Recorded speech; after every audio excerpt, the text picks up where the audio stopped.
Good morning, good afternoon, good evening, wherever you may be in this wonderful, wonderful world of ours. I hope you have your coffee, your beverage of choice ready for this morning, this afternoon.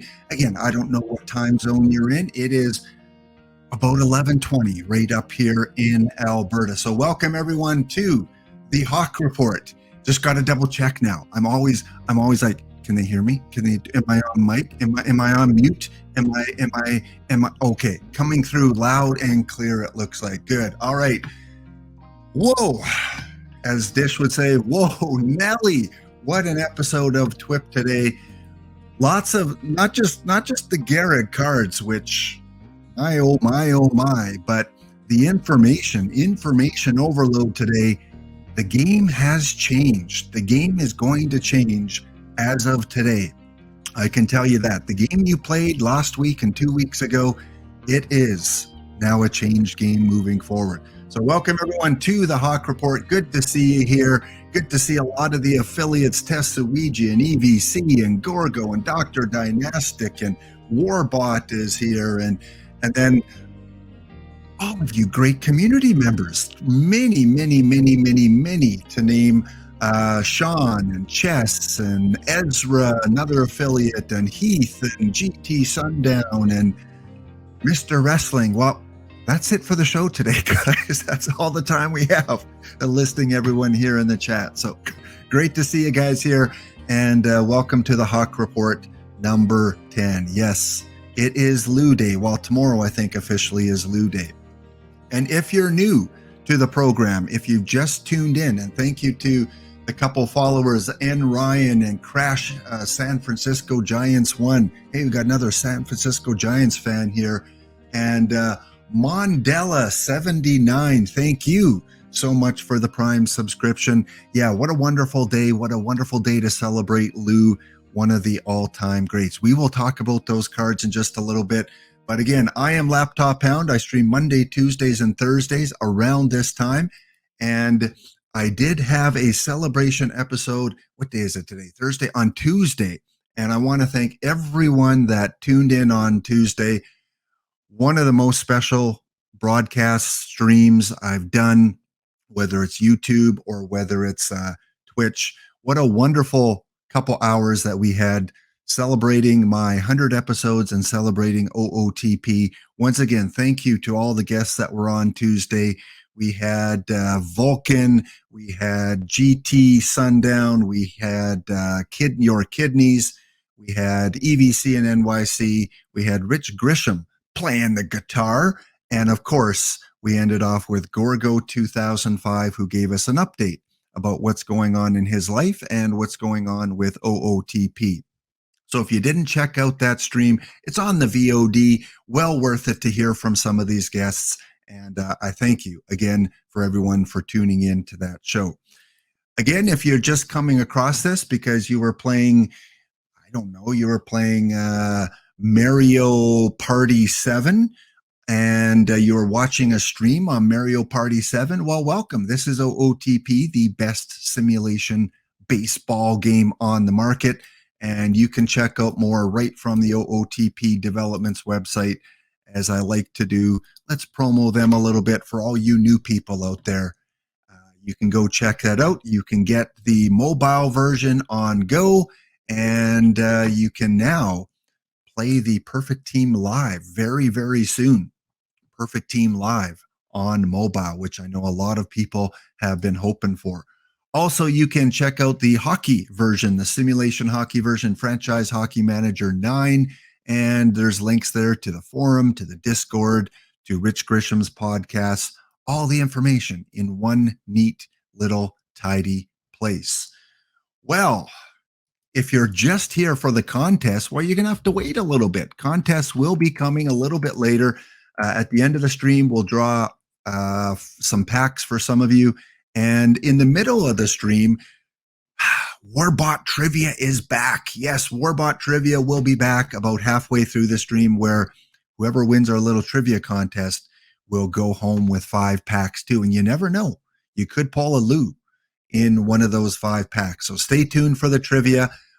hopefully we got the kinks worked out. I know some of you couldn't connect to it last time, but hopefully we'll get more people connected today. So without further ado, let's get on and bring in the one, the only, the knowledgeable, the intelligent, the man from overseas currently, Charles from Warbot. How you doing this wonderful Thursday, Charles? Hey, thanks for having me, and congratulations on your 100th stream. That was a lot of fun yesterday. I'm going to do everyone in chat a favor and not try to sing.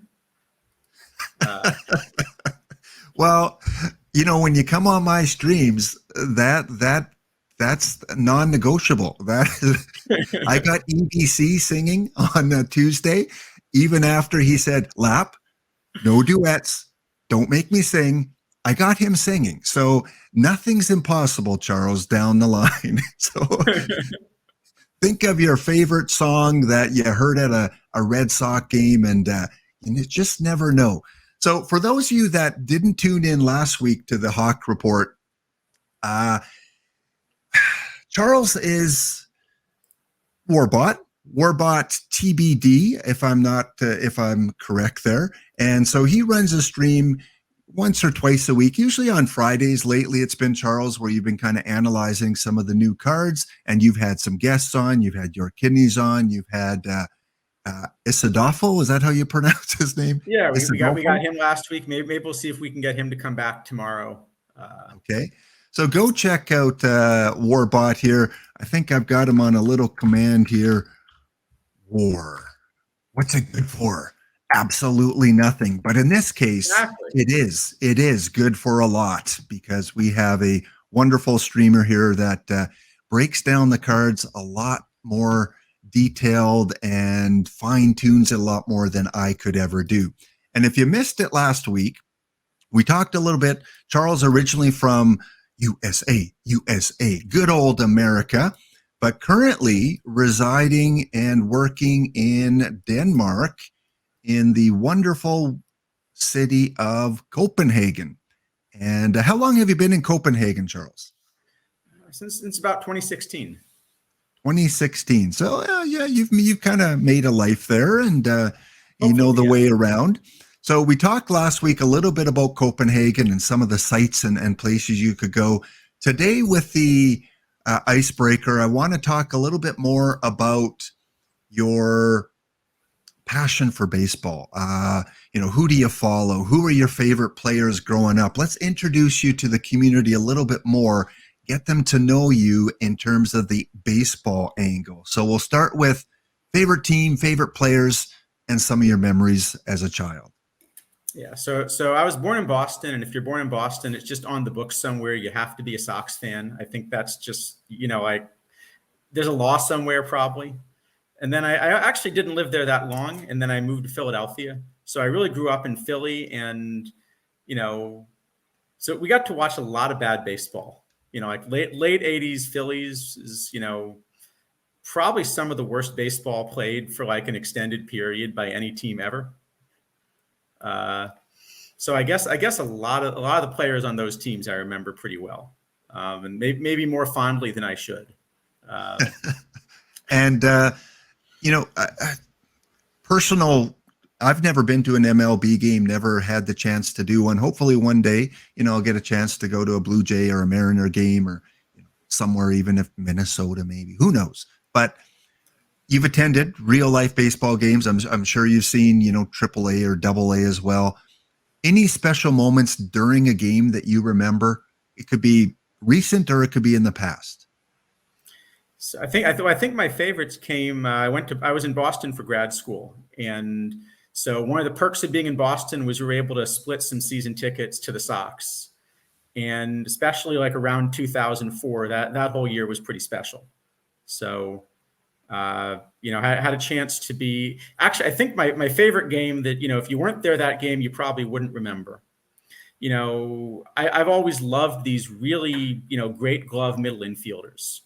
And Pokey Reese, you know, I mean, absolutely couldn't hit, but, you know, one of the best gloves I've ever seen. And there was a game against the Royals we went to where just randomly, I think he there might even have been only 2 home runs on the year, but he first hit an inside the Parker, and then he put one over the monster later in the game. I should check that. Those may actually be his only 2 home runs on the year. I got to look this up now. All right. He was definitely, I mean, the glove was incredible, but not the guy you want at the plate. All right, Paul Sporer, if you're listening. He had 3 home runs, it looks like.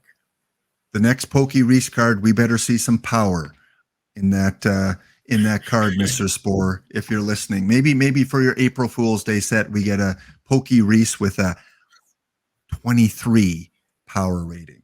Well, that's pretty cool. So Pokey Reese, so 2004, you remember obviously the last, or the World Series in 2004, special moment, long time, between World Series with the Red Sox.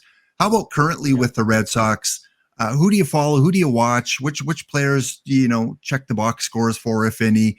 What's your connection to 2023 baseball? So I got to say, one of the things I've loved about the changes this year has been the pitch clock. And I didn't think I'd like it because I've also played a bit. And as a player, I'm going to admit that as a hitter, I was always really, really slow.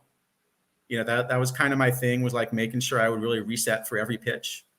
But one of the great things about, it's always tough to watch baseball from Europe just because of the time zones. And you can now watch a baseball game in 2 hours. So, it's kind of not as bad like staying up late for it and stuff. So I think that's been a big thing. The current team, I think they're still sort of figuring it out. There are a couple guys that I really would like to watch that maybe aren't, like Blyer, I think, just kind of his whole approach. He's been absolutely awful, and I'm hoping there's just something mechanically wrong with him. But he's a guy I was really excited about on the Sox.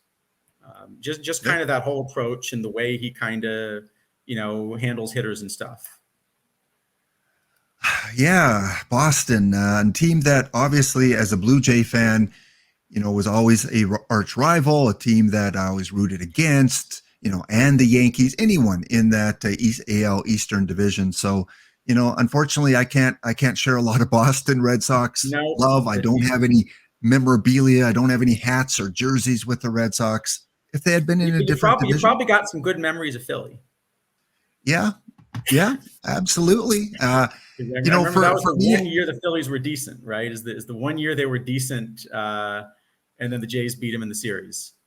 And that for me, growing up, I think I was in my teenagehood or early adulthood, in the early 90s, growing up.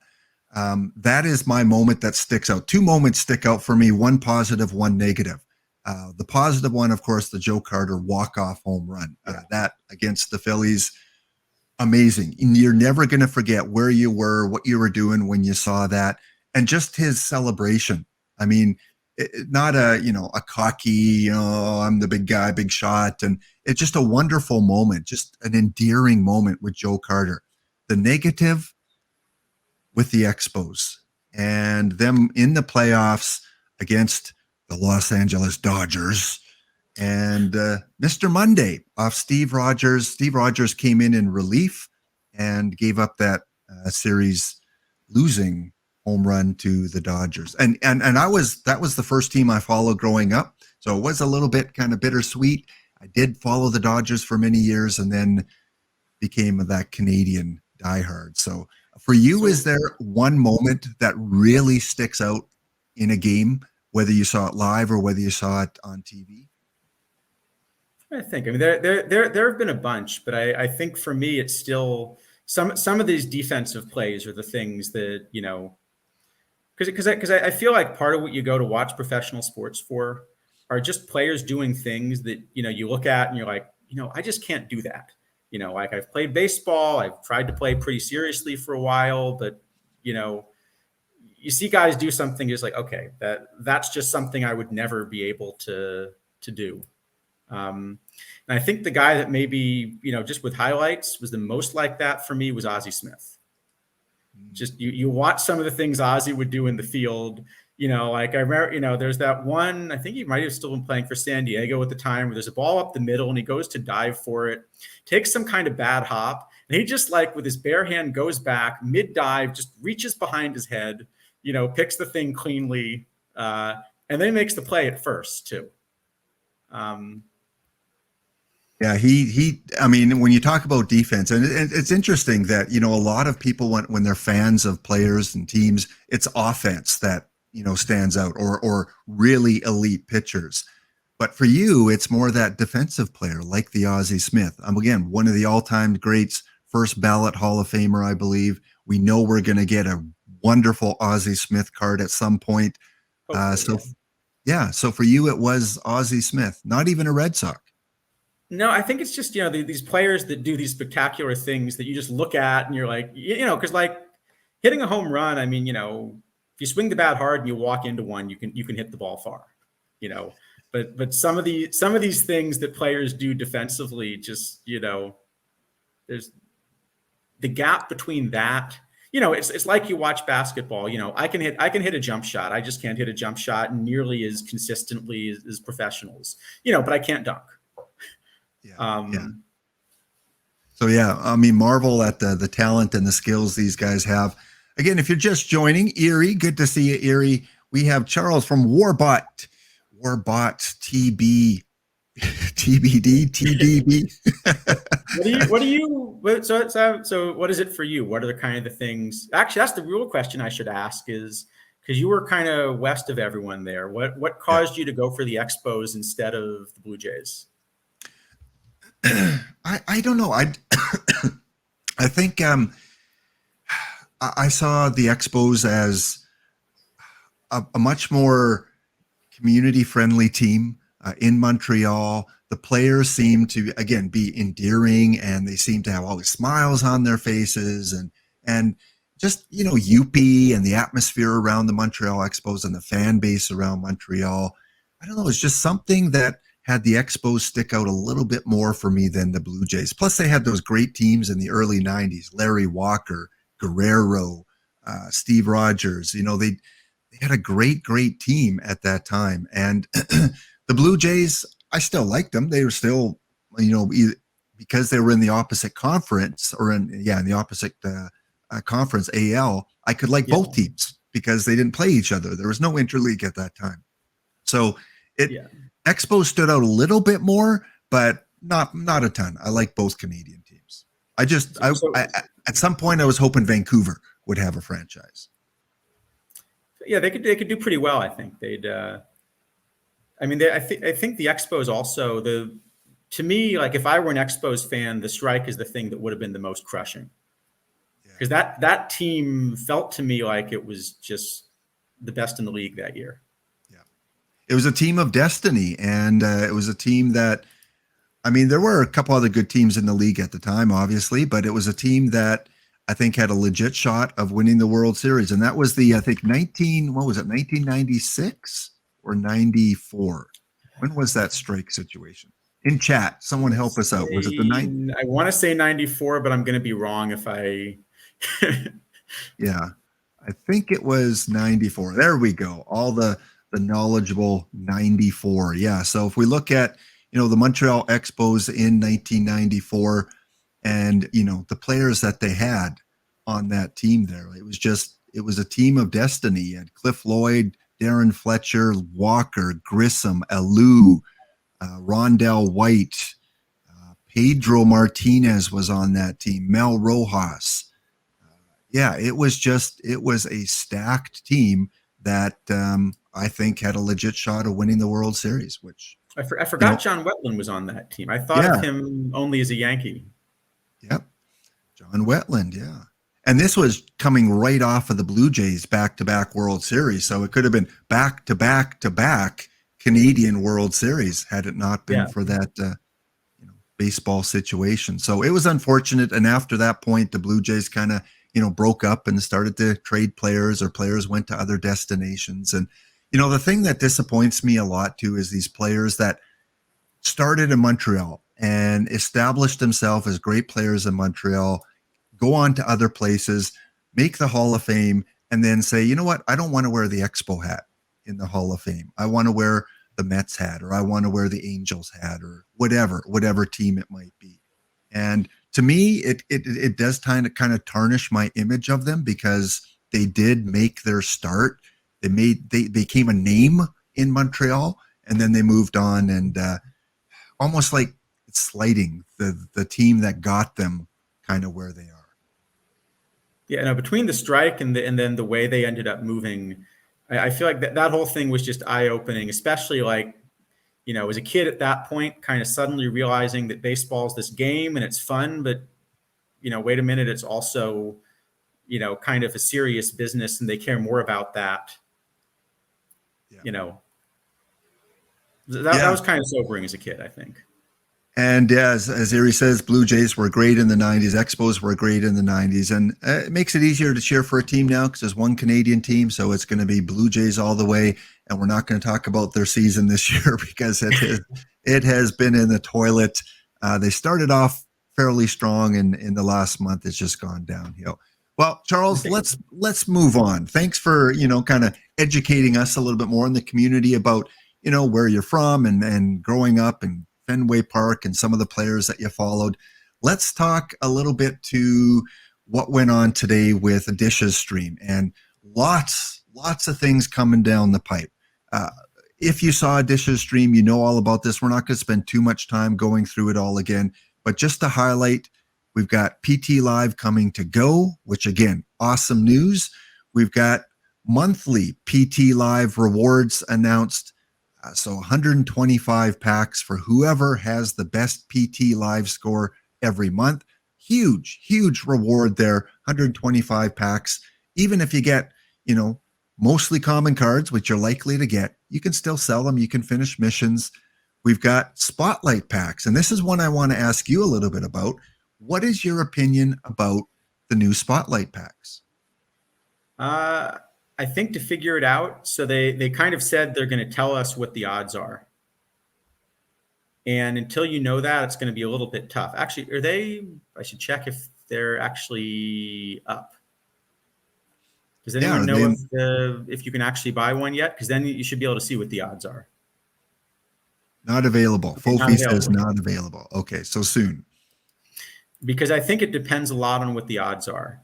I know there's always been this trade-off with other packs where if you're going to buy packs, then usually the standard packs are the ones that get you the most value. Oh, just an update, Charles. It does show D. Dempsey saying that they are in the shop. So maybe take a quick look if you've got the game up.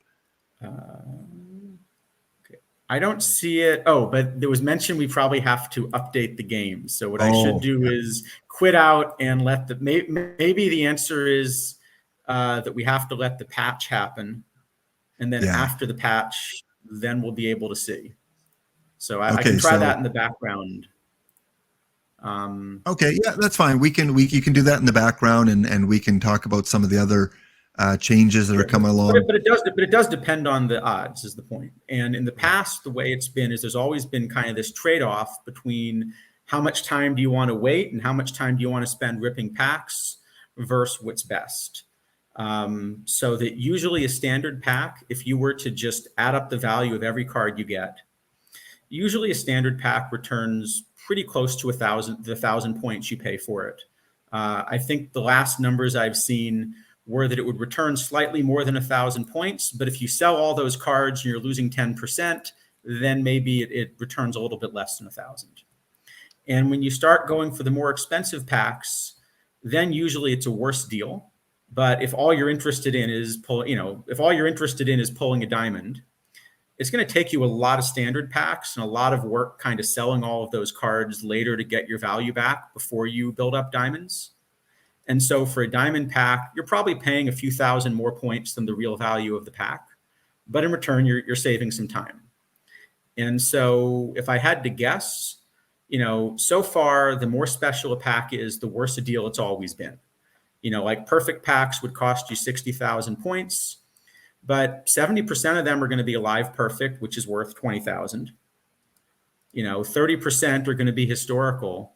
So unless you're average historical perfect, average, right? Not like the good case, right? But unless your average historical perfect is, worth like 125,000 points, it's always going to be a bad deal. And if you go and look in the card shop and you just look at what the historical perfects are worth, the best ones, it's a great deal. But in the average case, you're always giving up a lot. So then the question is, well, is that worth it? And I think it's like a lot of stuff in this game where it's going to cost you points to save time, or you can kind of put more time in and get more points. So it's going to be the same thing here. If you're not so worried about the points, or you're kind of putting cash in to support the game anyway and buying points or something like that, and you just want to play around with new cards as quickly as possible, then this might be a good way to do it. But if you're thinking about, how do you as efficiently as possible use those points, then, we'd have to actually look at the odds, but probably the way it's set up, this is not going to be efficient. This is going to be kind of paying points to have more fun getting there quicker. All right. Well, I've got the screen up here. Let me bring it up and I can show you, Charles, so that you don't have to update right now. So here, here is, it doesn't show the odds. That's what I wanted to see, because they said increased odds of better cards. And the question is, does that mean, a perfect has gone from like 1 in 1,000 to 1 in 700, or does it mean a perfect has gone from 1 in 1,000 to like 1 in 20? If a perfect suddenly 1 in 20, it's a great deal. Okay.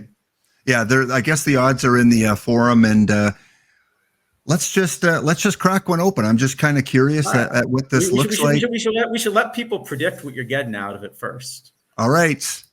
Let's predict what is that would be the good contest today. If anyone calls their shot, maybe you give them the packs instead of the ticket at the end or something. Oh yeah, if we had the ability to just give away cards on stream, I would absolutely do that. But no, this will not be a contest here. This is just to test it out. And I think I saw earlier EVC is going to open one on his stream too. So we'll compare. We'll see if EVC pulls something a little bit better. So there's only a guaranteed silver, but it said all of them are historical. So it's like a historical pack, except instead of a guaranteed gold, it's only a guaranteed silver. But in return, the silver is going to be something new. So you're not going to get one of the silvers that already kind of has lost its value because everybody's got a copy of it. All right. Yeah. So it's either a future legend, Speed Demon, Tops 2, or Lou Gehrig. And I don't think there were many Tops 2 silvers. I think most of those were bronze or like or much better. And if you get the much better one, it's a good deal. Right. But I'm rooting for at least a gold here. I'm thinking, you got the usual streamer luck, right? Maybe I'm thinking you get a diamond here. What do you think? All right. I think it's going to be a gold. I just think it's going to be a gold. And Ozzy says Spotlight packs are only available until Saturday the 3rd at 1 p.m. Eastern. So you have until 1 p.m. Eastern Saturday to get these Spotlight packs. Obviously, new ones will come out next week, but short kind of window here to get these. All right, let's check it out together, Charles. What do we got? All right, let's see what we got here. I'm thinking you get like a perfect Lou, and then everybody in chat's going to rush and rip these packs.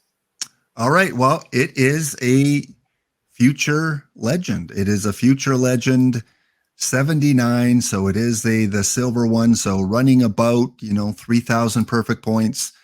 Nothing else really here to get too excited about. So yeah, that's what we get with the Spotlight pack. I'm gonna get one more just because. Why not? And so the first one, you would have lost some points if you sold everything, but that's the way it often works with these packs. Even with the standard packs, a lot of them are worth 100 points and you paid 1,000, and then a small number of them are worth, a lot more, and you kind of average it out. So that's why I was saying you have to see what the odds are, because the other big advantage here is because they're all historical. When you do get a diamond or perfect, you're always getting a historical diamond or perfect. You're never getting a live one. Right. So that's why I think to calculate it. And I'm guessing someone in the main Discord may already have done this, but I think you'd kind of want to calculate it and see.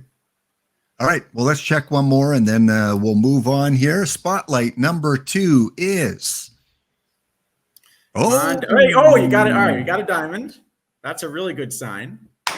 Oh, that's right. Okay. Hold on. Now that's interesting, because usually the rules for these packs are that if it says there's a guaranteed silver, you will get a silver no matter what. But there's no silver in here. So the silver actually got replaced by a diamond, which is interesting. Okay. So now, what options do we have? We've got some really good future legend diamonds. Most of those are pretty good. James Wood, you know. Could be the tops two. Tops two, right? There are a few of the tops two. So we could get, I'm not sure if Kuno is one of them or who they were, but what else do we got? I'm rooting for the Diamond Lou, because that's an excellent card. I think that's the one we want. Okay. And Snailman points out it's not guaranteed silver, it's guaranteed spotlight card, guaranteed and spotlight. Nothing below silver. Okay. So that's still interesting, just 'cause it changes the numbers a little. All right. Let's give some Lou vibes. Let's see a Lou here. Lou. Oh, all right, you know what? That is an excellent card as well, though. That is absolutely an excellent card.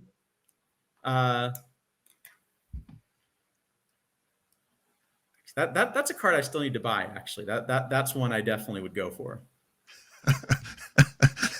Yeah, see, in this case, it made the pack worthwhile because, you know, when we look at Jordan Walker selling for 75, 76,000, huge return on investment. Yeah, so now between the two, you'd be up. That's what I'm saying. You'd have to work out over, like, if you just, the good news is the card database is available. So once the odds are public, there'll be people in the main Discord that'll post this, where they just go through and they say, okay, given the odds, on average, here's how much value you're going to get out of it. And, you know, is this more or less than 16,000? All right. Well, so I think someone will be able to post that once we have the odds.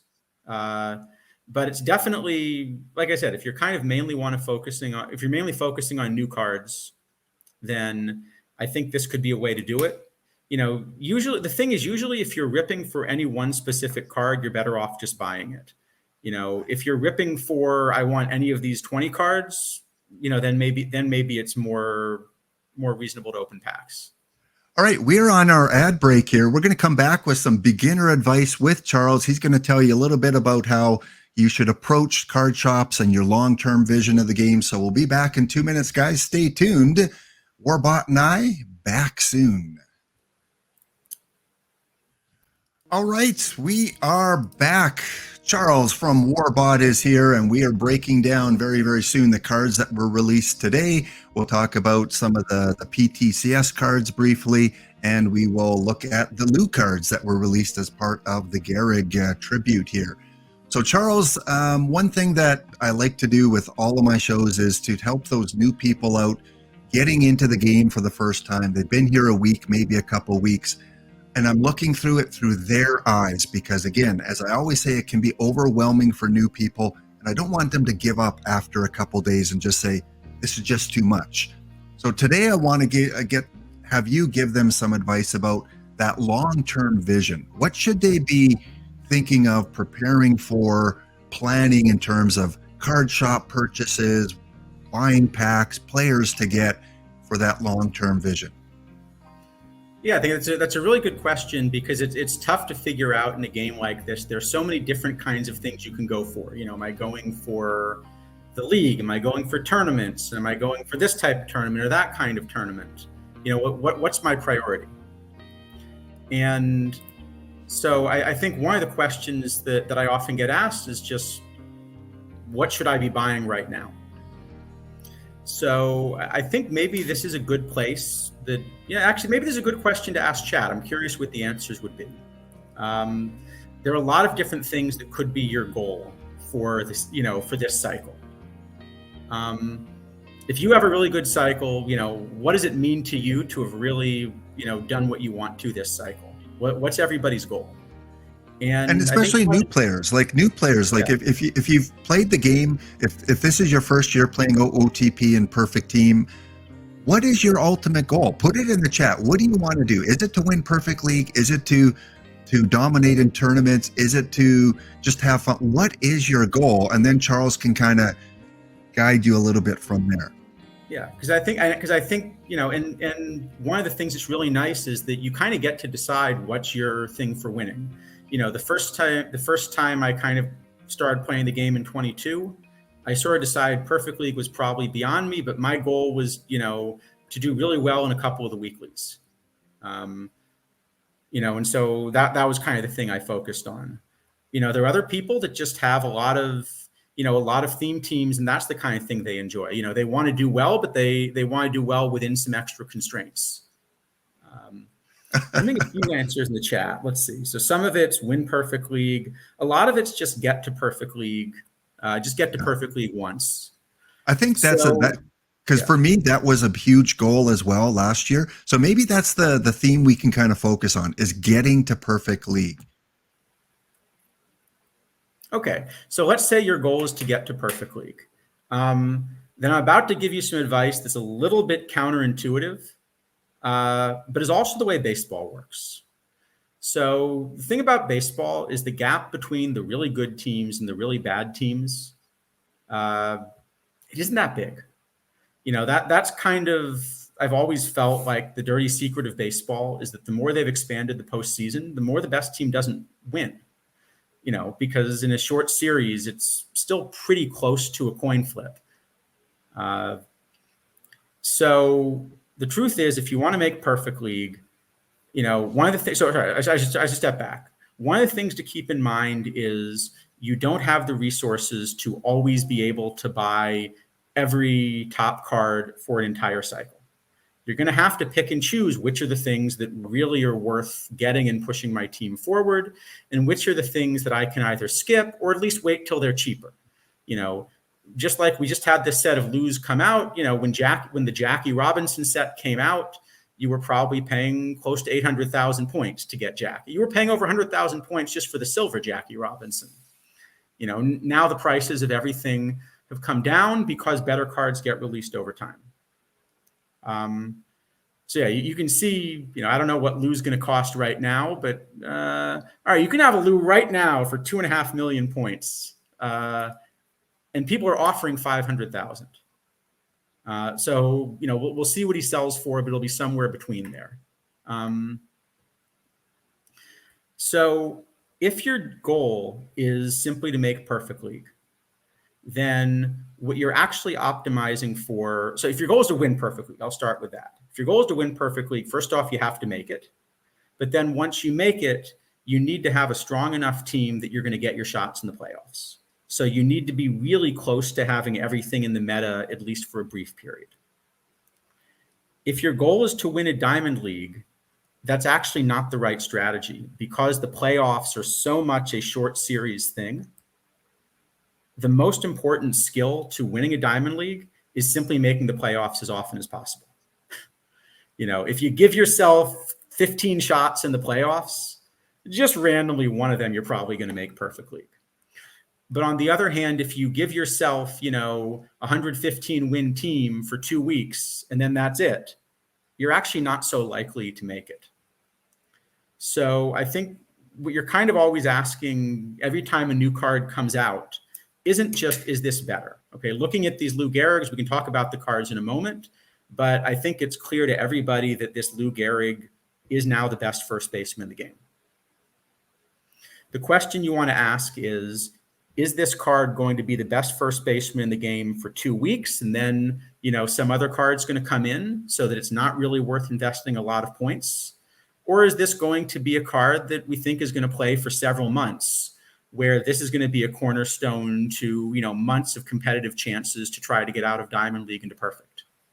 And I think that's part of what we evaluate with cards, is not just, is it good or is it bad? And on the other end, I think the place I see this most is in some of the iron and bronze cards that come out when they're new. So iron and bronze cards are really efficient. Here's a way to think about it. You've been playing a lot of gold quicks, right? Bronze and gold, yes. Okay, so let's compare the two. So bronzes, and I guess they're now about to change the format. Bronzes, the tournament's a little longer, but they're also quicks, so it's the same kind of format. When you assemble those rosters, the rewards are pretty similar, right? It's 3 packs for winning one of them. But how much did those 2 teams cost you to assemble? Just, ballpark.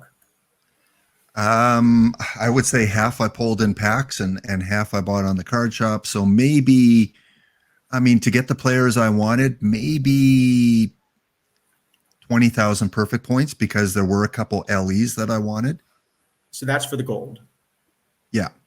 Okay. And then for the bronze, kind of how much did it cost you? Maybe half or less. Because the bronzes, I think almost every bronze in the game you're getting for, under 100 points now. Right. I got a couple early, like the Dave Kingman when he first came out. And that's true. Kingman was sort of expensive. Yeah. When they first came out, they were kind of expensive. But early on, probably spent about between 7,000 and 10,000 to build my bronze roster. Much cheaper to do now. Yeah. So I think the way I would think about that is, let's say I'm going to spend 10,000 on a bronze roster. I'm trying to win packs with it. Am I going to win at least 10 more packs than I would if I don't spend points on this roster?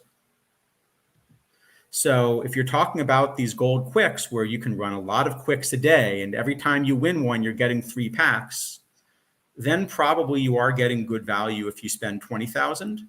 But I think you would never want to spend 200,000 no matter how good the gold card is, you wouldn't want to spend 200,000 on a card that you're only going to use in gold quicks, because you're just unlikely to win 200 more packs with that card, before it comes back. Right. And I think too, I spent 32,000 on 2 of those spotlight packs. Now, one of them paid off. It's the risk you take, but for that 16,000 points, instead of buying that pack, you could build a competitive bronze and or iron tournament team. You could. And so and if I were a new player starting out, that's the first thing I would be doing is, the thing is that both Real Baseball and OOTP, they're sports games, but they're also economics games. And in order to stay competitive, new things are going to get released every week. That means you need to be able to put new perfect points into the game each week if you want to keep up. And that means you've got to do something that generates points. And the league is not very efficient at generating points. So that mainly means finding some tournaments. You can either do it through quicks. I think some of the best ones for me are the dailies and weeklies.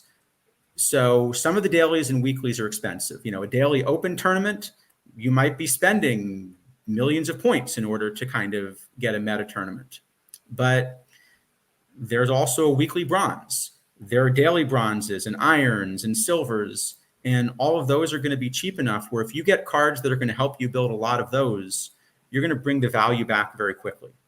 And so I think the 2 tips I would suggest are, number 1, instead of chasing the meta, chase tournament metas for things that are going to bring you those points back. And number 2, think about, not how do I build a meta team right now for the next 2 weeks, but how do I just kind of stay, if I can win, 85 to 90 games in Diamond every week for most of the cycle, I will eventually get lucky in the playoffs and get promoted.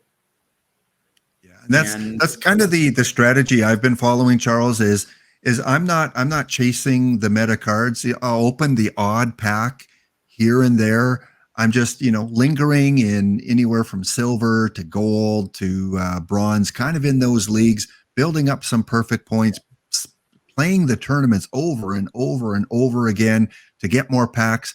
And as was mentioned, watching the affiliate streamers, watching the main channel to get those 5 to 10 packs a day, and building a team, going for that long-term goal, trying to get there in 8 months rather than trying to get there in 1 month.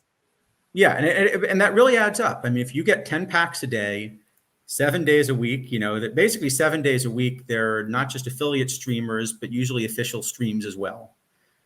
70 packs a week, that's about 70,000 points in value. That's actually a pretty solid card every single week right there, just from watching streams without having to do anything else. Right. And with the league I have right up now with my Gym Unknown Blue Jays, they have 182 packs. This isn't even tied into any Twitch account. It's not getting drops or anything like that. I only do that on my main team. So 182 packs, not buying any packs because I don't think it's cost efficient to buy packs. This is from tournaments, or this is from some sort of achievement. This is from login bonuses. That's it. 182 packs in probably about 3 to 4 weeks time.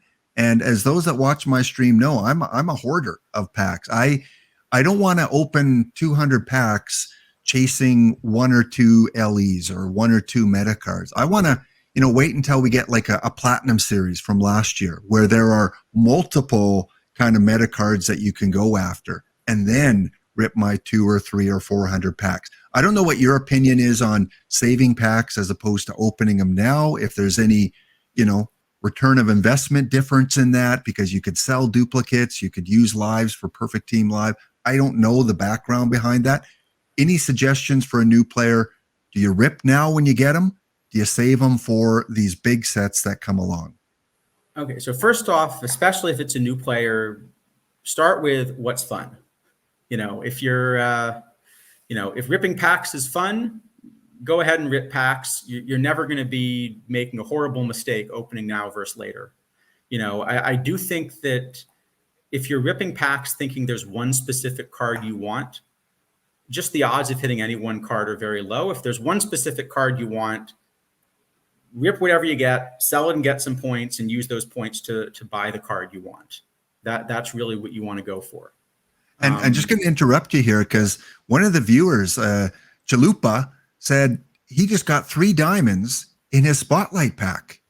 And those are 3 historical diamonds. So Chalupa, if you don't mind, just which ones did you pull? Because I'm kind of curious which new card release sets that those came from. Or I guess 1 would be guaranteed new release and 2 not necessarily. So yeah, very good pull. I mean, the odds of getting 3 diamonds in a spotlight pack must be very incredible. low. Yeah.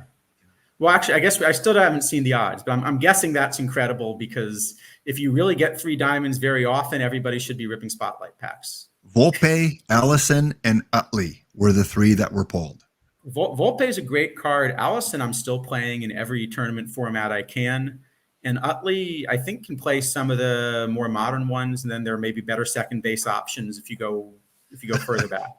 I think between my Walker pull and Chalupa's 3 diamond, I think we're going to see some spotlights packs pulled. We're getting some spotlight packs getting sold. Yeah. And if anyone else that's watching open up spotlight packs and got something really worthwhile or a unique kind of pull in their pack, yeah, post it in the chat because it's new, right? It's we want to learn more about how these packs are shaping out, and yeah, post any pulls that you get there. And someone mentioned that pulled a Dihigo in a pack from a streamer drop. So yeah, nice. Streamer drops are worthwhile. I mean, tune in. You can get your 5 max per day. You can get your 5 from the official channel.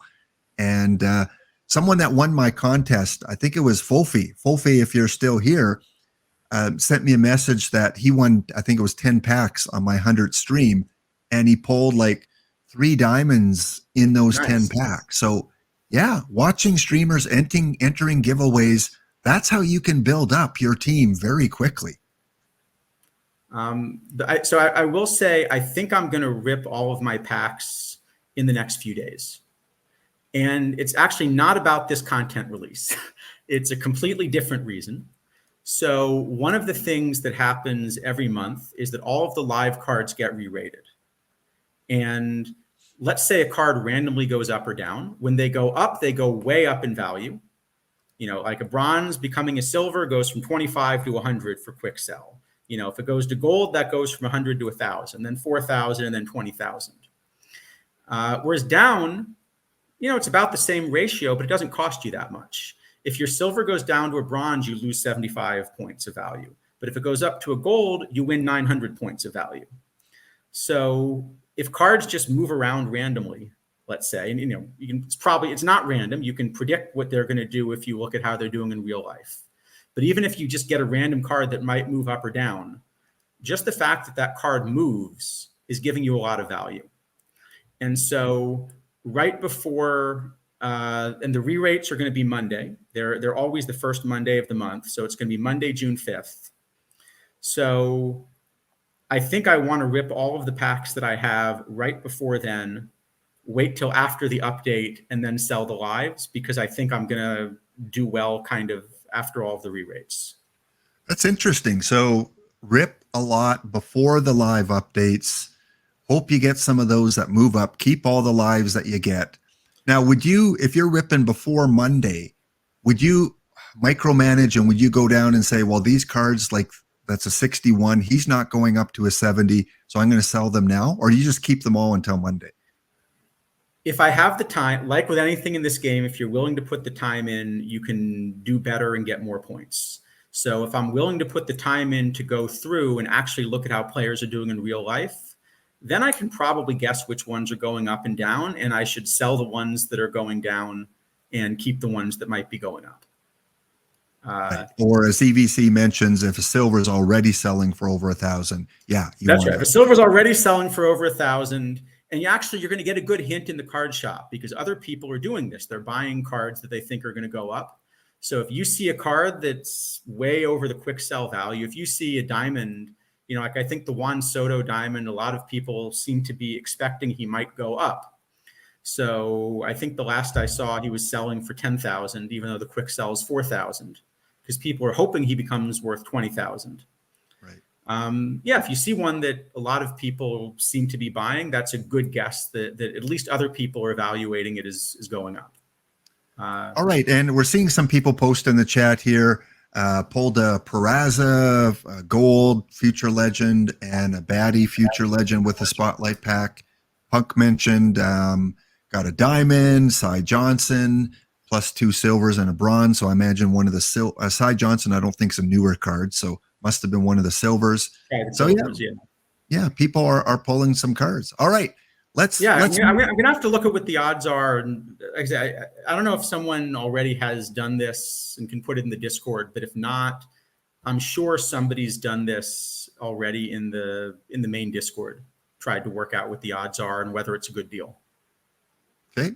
Dr. Dynastic says he opened 1 Spotlight, Future Legend Silver Barger, worth about 3.3 thousand, and a bronze Huey Crits for the Gehrig mission, which is at about 5,000 right now. So yeah, if you can capitalize on those Gehrig mission cards today, is your best return on investment for sure on those.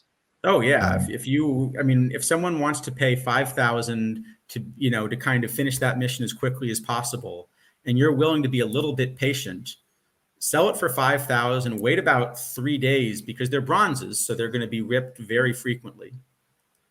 Wait 3 days and buy it back for a couple hundred points, and you've just made yourself like 4,500 points. And I didn't hear anything. Butt Cheeks is asking about when Spotlight packs hit Go. I didn't hear anything about that. I don't know if they're automatically in Go or not in Go, but maybe you have to update to the latest Go version too to get those Spotlight packs. I don't know. Yeah.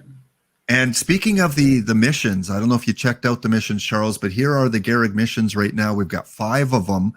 And again, this is where if you pull some of these cards, this is where you can, build up your perfect point account. If we look at just this one here for the bronze, these bronze are going anywhere from 3,000 to 8,000. And there are people out there that are going to buy them at those prices because they want to finish the mission as quick as possible. So I think you're better off selling them for those prices and waiting a little bit. And I also see one mission here that I think I'm very unlikely to ever finish, which is you notice that there's this one they label extra mission. Oh, hold on. No, it says 5 out of 6. Okay, no, then I will finish it. I thought that said 6 out of 6. And I was going to say the reward's a perfect pack. But if you have to lock a perfect Gehrig to get it, I think you're much better off selling the perfect Gehrig and just, buying a perfect pack later. Right. And so the highest one is the silver missions. And again, those silver cards right now are going, the lowest one that's available is 8,400 for a silver. That's Boom Boom Beck. And you could have got him for what? 200, like 300, like before the announcement today. I don't know. I think these are all just the newly released cards. So I Oh, think these part are of the why new they're ones. expensive is Oh, nobody has any of these cards, unless they got one in a pack in the last okay. hour or something. Okay, so they were part of that 60 or 70 I new or think extra I card. think these were maybe all part of it. I'm not 100% sure, but I think that's what was announced, was that these were all new cards. Okay. So there you go. Good luck in your Gehrig chases. And I think I do have a slide here with those. Yeah, here are only some of the extra cards other than Lou that were released today. So yeah, there's that Boom Boom Beck. So these silver, bronzes, a lot of these are going to be in those missions, and that's why they're a high price right now.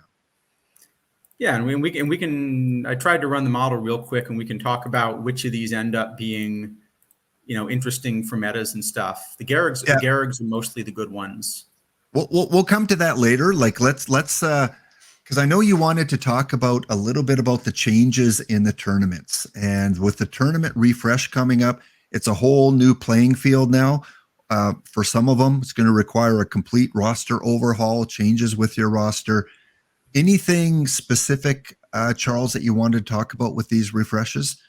Let's see. Well, I see. One thing I see is that the bronze double elimination's gone. I'm a little sad to see that one go, because that was always quietly the one I was doing best at in the cycle. If I had a little bit of extra time, it seemed like everyone's been focusing on the golds, and they were so tough that actually the bronze double elimination was a very beatable tournament. Yeah. And I managed to get over. I should work out an updated number, but it was over 1 pack per entry in bronzes this cycle. Which I did very well I in think, bronze too. I will be sad to see that one go. And, with the bronze quicks, we're probably going to see an elevation of first prize, maybe 5 packs, 3 packs, 1 pack kind of thing. I think but that's the key question everyone had is it going to be 5 packs, or is it going to be 10 like it was last year? Because if it's like this year and it's 5 packs, then, it's going to be it might still make more sense to play the very quick ones, right. But we'll see. Yeah, we'll see. Okay. And again, with the tournaments, the refresh, we've got some perfect draft refreshes as well. The one I'm ecstatic about because I incorporated into my streams, for those of you that have followed me since Perfect Team 23, I would have a quick 16 team perfect draft at the beginning of the stream, and we would find out who the winner was at the end, and I would award them some packs for winning that kind of on-stream tournament. So I'm ecstatic. I thank OOTP for bringing back the 16 team quicks, because although their prize will be, fairly low, I think last year it was 600 perfect points. As a streamer, it gave me some really good content and engagement, because we would have this rivalry on stream. And they start on Monday and I stream on Monday. So those of you that Nice. tune into my streams, save a draft slot, because we will be holding one of these tournaments. Anything else on the perfects you want to mention, Charles, on the perfect drafts? So I know one thing is that it looks like they've been expanding a bunch of these weeklies to 256. I think I was finding that if I wanted to play a weekly, I was having to queue for almost 2 days to get into one, whereas the dailies were a lot quicker. So we'll see if that helps a little bit. But I think it's nice that they're kind of helping out with that. I think that's something they might end up doing with some of the other dailies and weeklies as well that fill too quickly. Like I know the silver often fills. I think this silver filled maybe a full day in advance or something. All right. And in terms of the draft itself for the perfect draft, Dish announced a change to the format for each round, which is always good. Change is good, and it's interesting. They broke it up into the high and low categories. Anything jump out to you, Charles, about how this might affect drafting in these? I think the main thing is the diamond rounds in general. So far this year, the gap between good and bad diamond rounds has been enormous. So the more diamond rounds we have, the more kind of you're going to have to get lucky at the beginning of the draft to really have a chance to win it. Okay. So your first 2 rounds here, I guess first 3 rounds or whatever draft you're doing here, those are going to be make it or break it a lot of times. I think that it'll be pretty important. Yeah.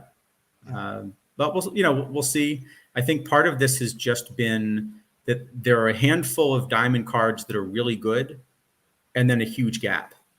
Whereas for a lot of the other cards, the ones in the middle of the pack are at least pretty close to playable. So it's not like a feast or famine kind of thing. Right.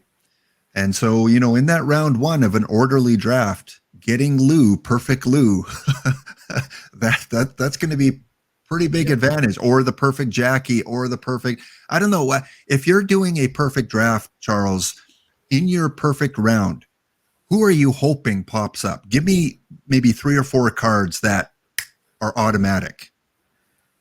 I think of the two, as good as Lou's bat is, I'd rather have Jackie for a simple reason, which is anytime you're looking at a card, you're not just asking, is this card good?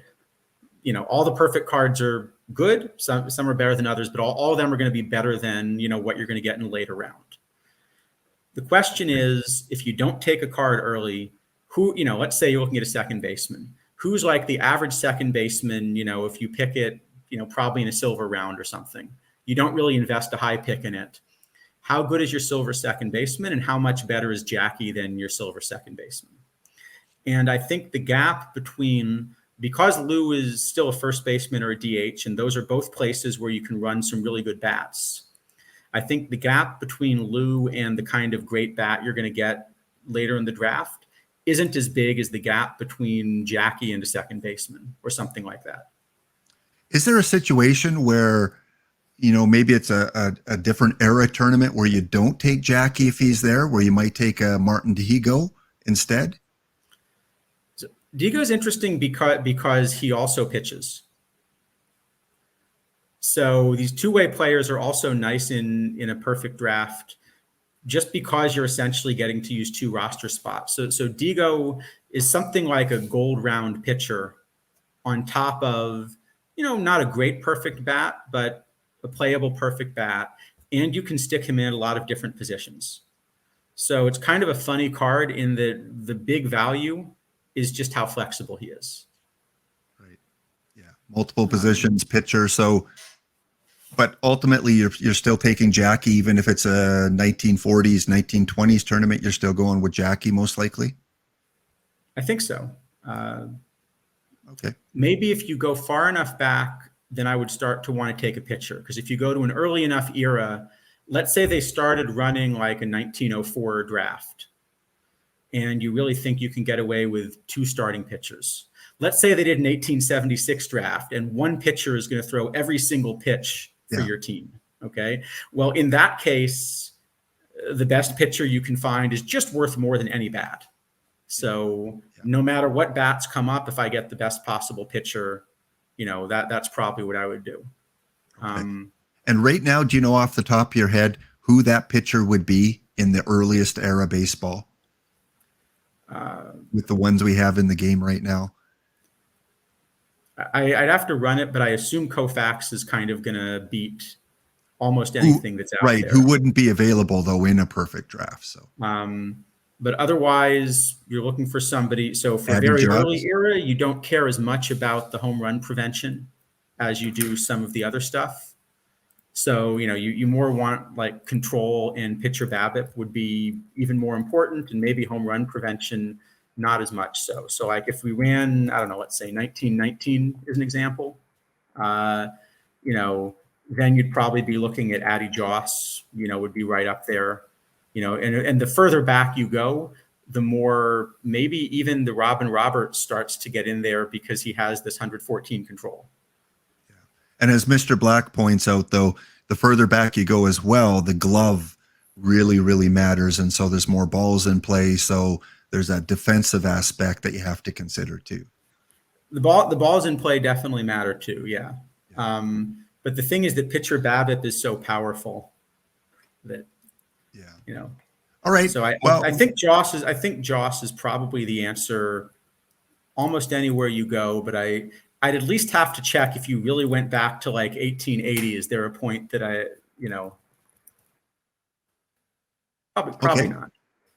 Well, Anyway, we are going to take our next break here, but before we do that, I'm going to put up the quiz. I mentioned earlier that we are going to have a quiz and give away 5 packs to the winner of this trivia quiz. Isidolfo won it last week. We'll see if he can win again this week. Two-time defending champ Isidolfo. Is that? So I think if you do too well, we just have you make the quiz next week, maybe. Or we just call this, the Isidolfo quiz. It just says, here we go. All right. Well, it's time. People came here not for all these other things. They want to know, how good are these cards, Charles? And unfortunately, the cards that, can be controversial are the LEs. And the 3 that came out since we last spoke, 2 of them are at a lower level. So we've got the Necro brothers, Joe and Phil. Any quick comments about, are these cards people should be searching out for? Are there certain tournaments that they're best suited for? What do you think about the Necros? I didn't find a good spot to play either of them. I will say, as everybody now knows, though, you didn't show the best part about that Joe Necro card, which is his batting ratings. Well, and because I wasn't sure if we were going to do this before or after the quiz. So I covered it up just in case. I didn't want to give an answer away. Yeah, exactly. But I think both of these, they're kind of in the range of something that's playable, but they're better cards kind of at both levels. So I don't think either of these is a card that I'm really racing to go out and get. They're probably fun cards for theme teams. And, because Joe Necro has a bat, maybe there's some kind of tournament format without a DH where that makes him a little more interesting. But I don't think either of these is a card that I'm kind of racing for. Well, and in the PTCS, I think maybe the bronze has caps, and maybe I don't think it has a DH either. Maybe it does. I'm not sure what the bronze was, but what about the double eliminations? I know they're going away soon, but does this play as one of your starting pitchers? No, there are just a lot more bronzes that are going to be a lot stronger. Okay. So I think these are both kind of fun theme cards, but probably not meta cards. Well, next one is, I think, although we haven't talked about this one, this is one I can thank your kidneys for, because it was he being home when I DM'd him a question that inspired me to open 10 packs. And when I did, pack number 2, as you saw on Tuesday, was this card here. The number 1 of 25, Eddie Matthews. Here are his ratings. I own the card, so I can show them all like this. And as of this morning, his stat line after 38 games played. What do you think about Mr. Matthews? That's just an incredible pull. I think that's so Eddie Matthews right now I have is pretty clearly the best third baseman in the game. And I think the question I'd have with that card is it good? But kind of the same question I was asking earlier. How long is it going to be before something replaces that card? I think one of the other really nice things is because the card has huge splits, normally huge splits is a bad thing. I'd rather have a card that doesn't have splits, all things being equal. But the fact that he has these splits, I think also means that he might be able to play even longer in the meta. Because if you sort of start to think about that's a good question. Just think about the history of baseball. Who are the third basemen that are going to come in and eventually give you a chance to displace this card? I guess we're talking about probably Schmidt, Brooks. There have been some really good George Brett's released. That's and Brett last year. Brett was a splitty card last year too, another right hand against the right-handed pitchers. So, but those are almost the only ones we're talking about, I think. Maybe now I'm probably gonna, have chat mention like the 5 other third basemen I should have been thinking about. I think you had Brooks and Schmidt, Brett. I know Willie Wells can play third base, but mainly a shortstop. And Yeah. you know, So I think of those, I think of those, they're almost all right-handed. You know, Boggs. other than Brett, they're going to be right-handed. So I think there's a good chance that Eddie Matthews is going to end up playing until pretty close to the end of the cycle. You never know. You never know what's going to be released.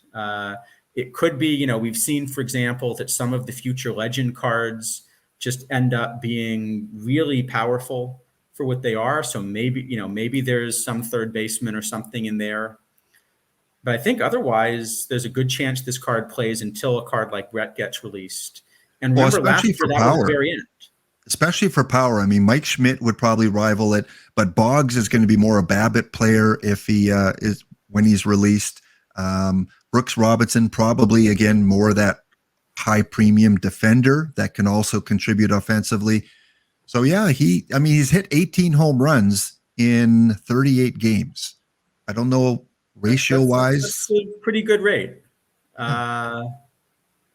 Yeah, so I think the thing is, all the cards people are mentioning in the chat the key thing is they're going to be right-handed hitters.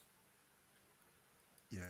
And so this is a card that you can platoon, and this is going to be the left-handed side of the platoon. The third base defense is fine.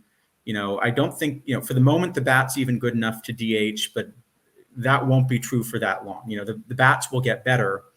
But if I think about, you know, is there a card that's going to take this out of the meta completely? I think the only reason you would take this out of the meta before these endgame cards is likely to be if you just don't want to platoon third base. So I think there's a good chance this card lasts quite a while. This is one of the cards I'm thinking about whether I do want to spend a bunch of points for, because I'm thinking it's going to last for several months. So, and if someone's on the card shop, what is the current rate for him? I think last I saw was 500,000 was the highest bid on him. Again, it, like you said, platooning. What about the defense? Is it, I mean, obviously the hitting definitely outweighs that. So it's worth sacrificing that third base defense. I think so, because the bat's good enough. It does depend a little bit on the kind of team you're building, but I think so. 550K, is that what someone said? Yeah, 550K is the current, I think probably the current buy order. I don't know if any of them have sold yet. I think I saw one sold, but I can, you know. Yeah. It looks like there's a sell order at 550 and the last 10 is 470. Oh, okay. So selling for 550. So here's a case of a card that you think is going to last a long time in the game as an end goal might be a healthy investment then, right? Because if 500,000 perfect points for a card that you think may last for a long time, again, Mike Schmidt can come out next week. I think for me, if I were in perfect league right now, I would dump 550 points in, 550,000 into it. 550,000. So roughly speaking, that's, a few weeks worth of building up points for me. Right. So I can do that, a little over once a month. And the question is this the best thing that's going to come out in the month? So for example, the last card that I was willing to pay that for was Grover Cleveland Alexander. And so far I've gotten probably 3 or 4 weeks of use out of him. And I'm hoping that I'm going to get another couple months. So it's in the right ballpark. I think Gunnar Henderson might be what I'd go for instead, in part because I think Gunnar Henderson also might be in a hard mission later on, whereas the limited editions won't. And Gunnar Henderson's now so much cheaper. But there are 25 of these. And so if they're selling for, they're selling for 500 now, then it wouldn't shock me if you could pick one up for 200 or 300, kind of when number 25 is pulled. And I think at 200, I would definitely buy this card. And I think if you could sell it for 500, I think I'd probably sell it for 500 and then invest in a lot of other stuff, but it's close. And if I were in perfect league right now, I'd feel differently. It's just that for 500,000, that buys me being sort of close to the meta for long enough that I could probably buy like 10 solid shots in Diamond, if I invest that. And like you're saying, like the Gunnar Henderson, you can get for less than half of that. You can get for 172,000 right now. And, they're obviously different builds, but I think we would both agree this is the second best or, second best third baseman in the game right now. Wouldn't you agree? I think so. And also it's a Gunnar Henderson. So one of the things that's a little tricky is when Eddie Matthews stops being your meta starter. I think we talked about this last week. It's really tough to build a depth chart when you have backups that only play one position. Catcher, you usually are forced to do that, but everywhere else, you really want multi-position backups. So, Gunnar Henderson's not a good shortstop at all, but just the fact that he can be your backup shortstop means that if he becomes your backup third baseman and backup shortstop, that's probably okay. Whereas Eddie Matthews, he's only allowed to play third base. So as soon as there's a better third baseman, he's now a one position backup.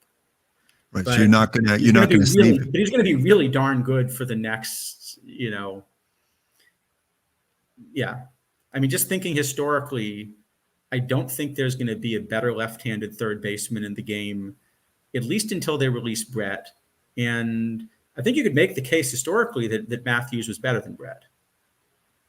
What about DH later on? Like when a better third baseman comes along, is this not a prototypical DH card you would keep?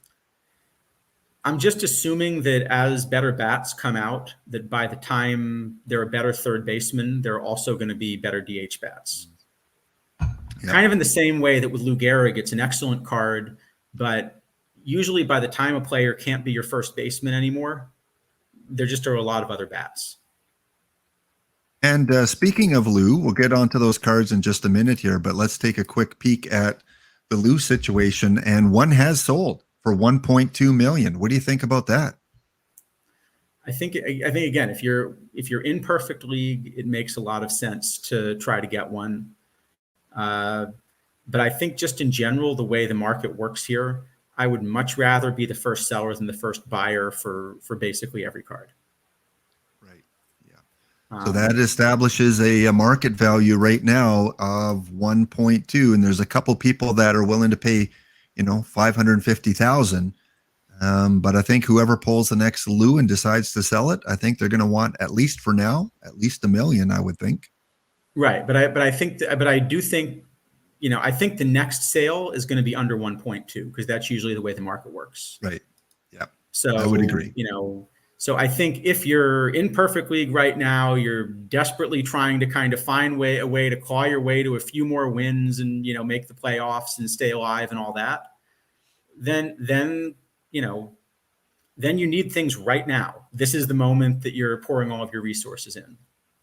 Okay. But, I think otherwise, great card, but, wait a little bit. Yeah, try maybe even open a few packs. Like you said, you're going to open a bunch of packs because live spec is coming out. And again, you got to remember too that the market is probably going to change on these high-end cards, won't it? Because there are a lot of people that live spec, and after Monday, they're going to be selling a lot of those live cards. They're going to build up their perfect point account, which might afford them the opportunity to pay a little higher for a Matthews or for a Gehrig if they're imperfect. Yeah, and actually, if you have a big card, so like this Eddie Matthews, if you were to decide to sell it, usually you're best off selling things on Mondays because everyone gets excited about the new season. This is the time they want to build their roster. Whereas people don't tend to open as many packs on Mondays because there's new content Thursdays. So you think, well, maybe I'll wait for the new stuff to come out and then open my packs. I always thought Saturday night and Sunday early morning worked well too, because the playoffs and people wanting to get that one or two extra cards for their playoff push. So between Saturday night and Monday, definitely I think are the best times to list your cards you want to sell. Yeah, definitely. But I think the one exception is if you really have a chance to be like the first sale of a card. So, Right. So like if you pulled the first Eddie Matthews, hey, maybe there's one person that just is willing to pay you 1 million points for it, And Charles, I did pull the first Eddie Matthews. That's what I'm saying. So yeah. So if someone wanted to, it was much more worth it for me to hold off and not put it on for auction, not sell it, and make it part of my 100th anniversary or my 100th episode and show Kidneys, because we had that back and forth conversation and he kind of influenced me to buy those 10 packs. So yeah, I might have lost out on a big sale, but it's fun. It's a game for fun. Yeah, it's fun. And I'm going to keep this card probably most of the cycle now because it's number 1 to 25 and I think it's pretty cool. Well, we are on our last ad break here, guys, so we will be back in 2 minutes. We're going to run down the Lou cards. We're going to have our draw for 10 packs at the end of the stream. So stay tuned. Back in about 2 minutes time. All right, we are back for the last segment here with the Warbot himself, with Charles from Warbot, who will likely be on, Charles, tomorrow, correct? You're going to be back on tomorrow to analyze some of these cards again? Probably, yeah. We still have to figure out who the co-host is going to be. Okay. I'm hoping maybe we can get Isadafo to come back, just make it a deal. Every time he wins the quiz, he has to come back on stream. There you go. That's a condition of claiming the winning packs. Must appear on the next episode of the Warbot. All right. Very quickly, we're not going to analyze these in great depth because they're not in the card shop yet, and Charles can't properly run them through his model here. But we saw Dishnet tonight this morning talk about the championship cards, round number 2.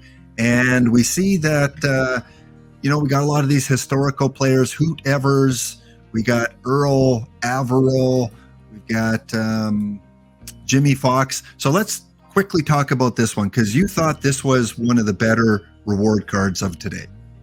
Yeah, I thought, so the first 2 you mentioned, I think, are unlikely to play. This, I can run a model to try to figure out like exactly how good of a bat, but this is just going to be an excellent bat.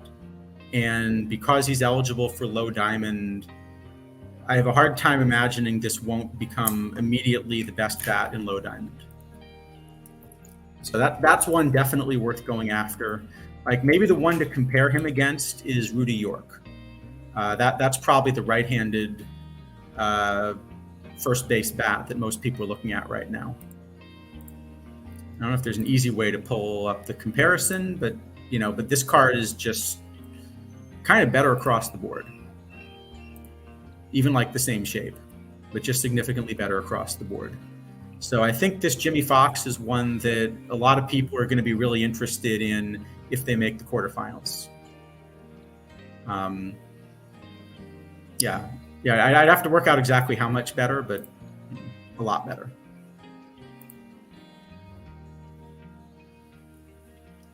All right. Sorry, I had to kind of step away there. We had a couple cats in the room, and they can get in the way a little bit sometimes. And those of you that watch the affiliates, there's cats galore, whether it's Rich, whether it's IROC, whether it's Ezra.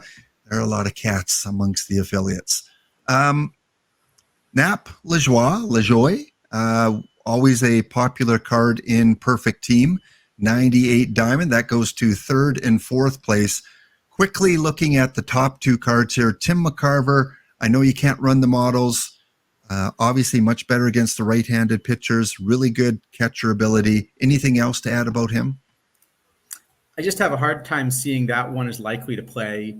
I mean, you're always desperate for left-handed catchers just because, if you think about it, it's really hard to actually play catcher and be left-handed. I'm trying to remember. I think Snailman mentioned there were a couple of dead ball era guys that actually were lefty catchers, but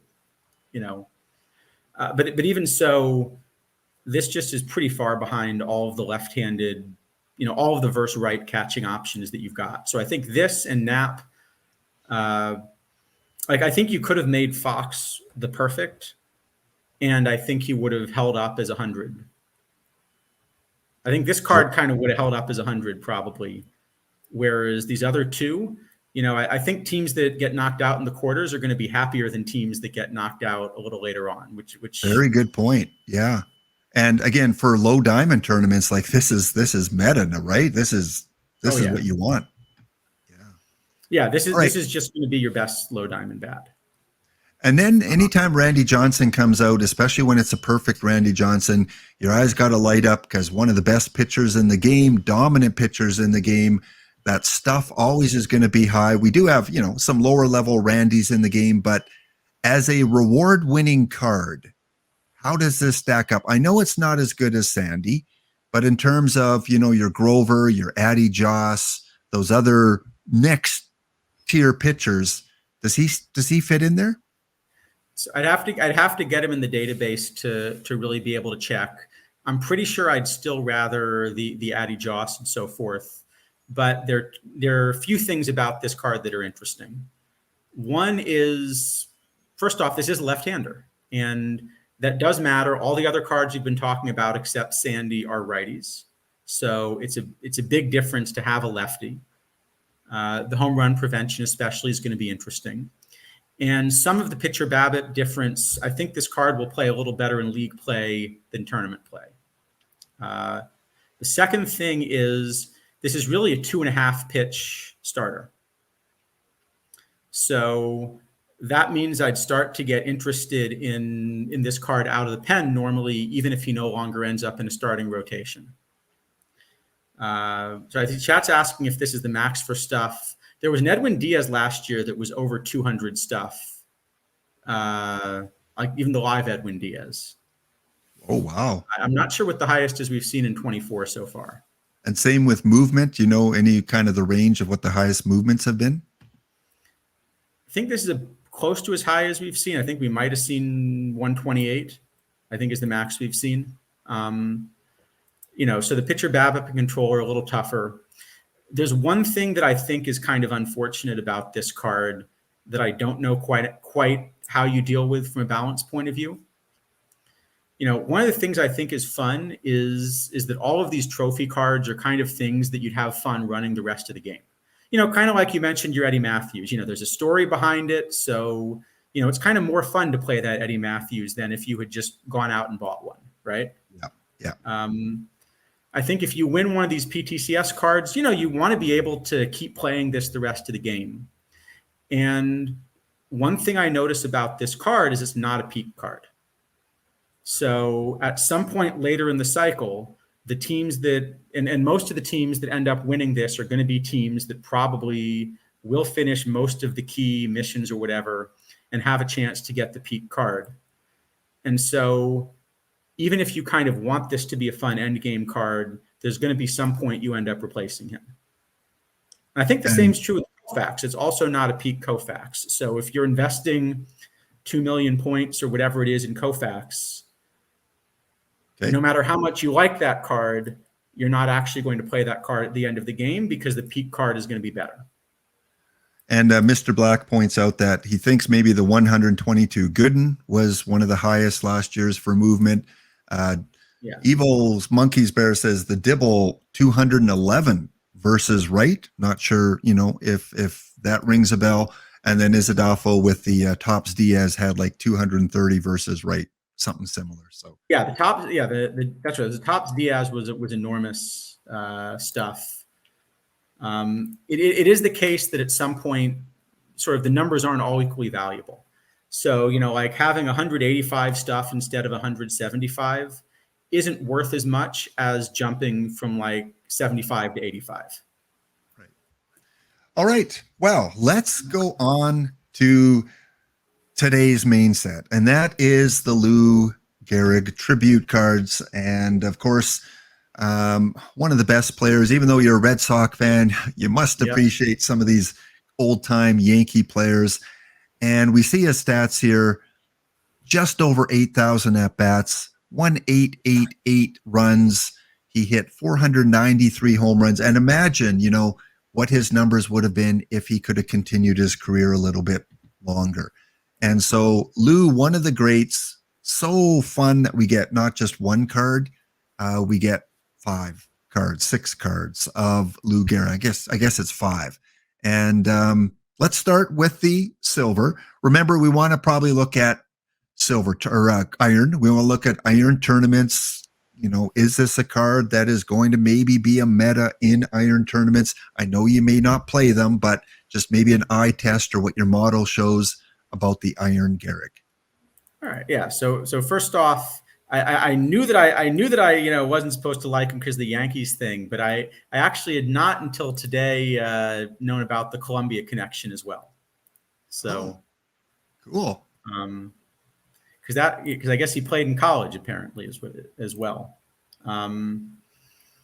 So I feel like it must have been unusual in that era, right? I feel like very few players in that era kind of played college baseball first. I agree. Yeah, I don't think there were a lot of college players at that time.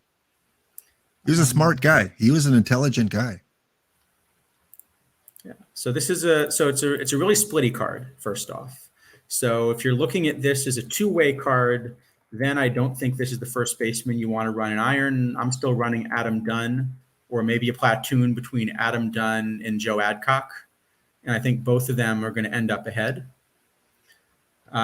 If you want to run him even just one way, I still have, he's now second behind Adam Dunn, but I still have a pretty big gap. Mainly just because Adam Dunn, I mean, versus righties, he's got 112 I, he's got 93 power, and iron pitching just isn't as good at preventing walks and home runs. So just those true outcomes make Adam Dunn probably the better card. But I think this is maybe the only Gehrig in the set that isn't going to play pretty quickly. Oh, all right. And yeah, Iron, I know there's a lot of Iron tournament players out there, and 39 Cobra, Vulcan _21, plays a lot of Iron tournaments, was on the show on Tuesday talking about some of the better Iron cards to use. And I even set up in my Discord an Ask Vulcan about Iron cards little thread there. So I'm sure, in time he will have some more data on how this Gehrig is playing in his Iron tournaments. But for now, you're still going with Adam Dunn, Joe Adcock, at best a platoon situation for this. Yeah, I think this one I don't have to play the Columbia one. I think that makes me feel good. Okay, all right. Well, couple facts about Lou. We got to honor Lou as well. For those that may not know, Lou was born in New York to German immigrant parents back in 1903.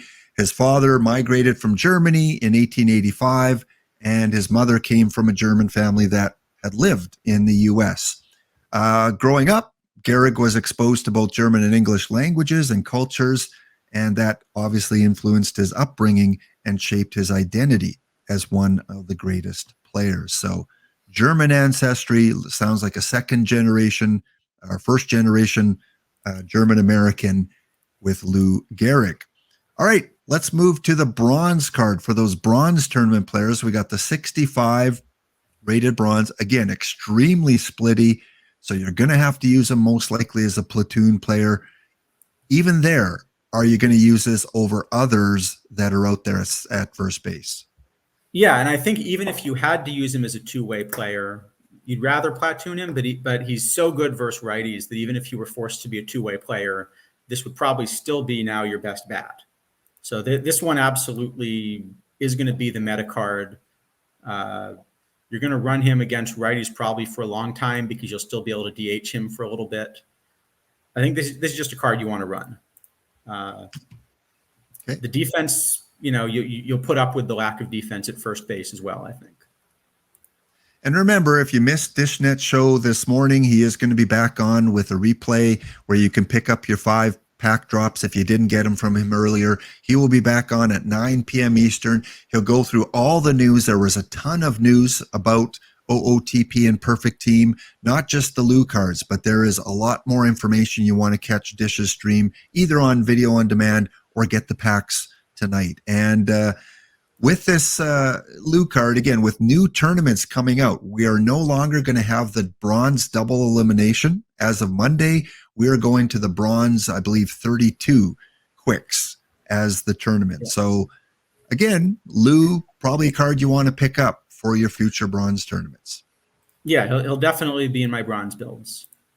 Okay, another fact. Did you know John McGraw, who we've seen in the game, rejected Lou Gehrig as a prospect? So legendary manager of the Giants took a look at him in 1921, but he felt that his defense was just not that great. he let a grounder go through his legs, and he saw that as a sin. Yeah, how can you let these grounders go through your legs? And as a Red Sox fan, you probably have some memories of those situations. The manager was considered best mind in baseball, but he loved the dead ball era style of play and wasn't looking for a hulking player that could only smash the ball. So unfortunately, because of this short-sightedness, the Hall of Fame manager lost out on getting one of the best first basemen of all time. So he became a Yankee, but he could have been a Giant. Silver. I don't play silver tournaments. I don't really know a lot about the silver cards, so I'm going to leave this one right to you. What do you think, Charles? So I think the comparison here is with David Ortiz. They both play only first. They're both kind of, bat first players. And I've got this now as being just a little bit better than Ortiz. I think I'm probably going to end up playing both, and I'm going to run one at DH. But I think this should be now your starting first baseman, I think. And the other thing is, because he's 74 overall, if you play a low silver, then this is a card that's eligible and Ortiz isn't. But I think even overall silver, I think I'm playing this now ahead of Ortiz, even though it's close. All right. It is close. I think Ortiz has a higher OPS, and then I have this card as a little bit ahead overall anyway. All right, so we got a really good bronze for the bronze tournaments, and it sounds like we have a really good silver for the silver tournaments. And Mr. Block says, yep, it's putting pressure on David Ortiz in silver, and Isidofo says Julian as well. So right now I'm running Julian at DH and Ortiz at first, and I'd have to take one of them out of the lineup. Julian's glove is even worse, so you can't really run him as an infielder. Okay. There you go for all of you that play silver out there. Before moving on to the gold, Lou, did you know that Lou was auditioning to become the next Hollywood version of Tarzan? Yes, Johnny Weissmuller, who was most known for his Tarzan role in the past, was still under contract, but they did invite Lou apparently to do an audition. Didn't work out so well because with his hulking frame in that kind of loincloth Tarzan costume, it just didn't look appropriate for Hollywood. And so he was turned down from that. But yeah, he did audition for a role as Hollywood's Tarzan. See, I think you have to make some kind of joke about what Lou looks like when he swings. Well, yeah, I don't want that image of any baseball player in a loincloth swinging a bat at a ball. No, we don't want to go there. Gold. Well, here we see a huge difference now in the splits. We see a much better versus left-handed than we did in the previous three. Yeah. Eye test for me, really good. What do you think? Yeah, so this one, the interesting thing is, right now, Tristan Casas is who everybody's going to be running at first base one way, but is a very splitty bat, and you're looking to platoon him. Weird moment to turn the sound on. Heath joined, must have turned the sound on just as we were talking about baseball players in loincloths swinging a bat. Yeah, synchronicity, Heath. Synchronicity. All right. Okay. Sorry, Charles. Continue on. Sure, yeah. So I think as a two-way bat, you're definitely playing Gehrig. The question is, if you platoon first base, would you rather play Casas, who's going to be better one way, and then play a right-handed bat the other way? I think I'm still going to find that I end up playing Gehrig. One of the things that's tough, though, is there's this gold Chipper Jones, who's probably the best DH option. And also the gold meta, you're dealing with a lot of lefties as well, but you're dealing with mostly righties out of the bullpen. So I'm not quite sure how I'm going to use him. I do have him as the best two-way first baseman. And so I think it would feel kind of funny if I don't actually end up finding him in a build just because I choose to platoon there. So I think this is a card I probably want, but maybe not one I'm rushing out to get because there are other options. And I like what Isidafo says. In my gold, I use Curtis Mead as a first base option there, kind of that two-way. So I guess Mead is in the mix too, along with those others that you mentioned.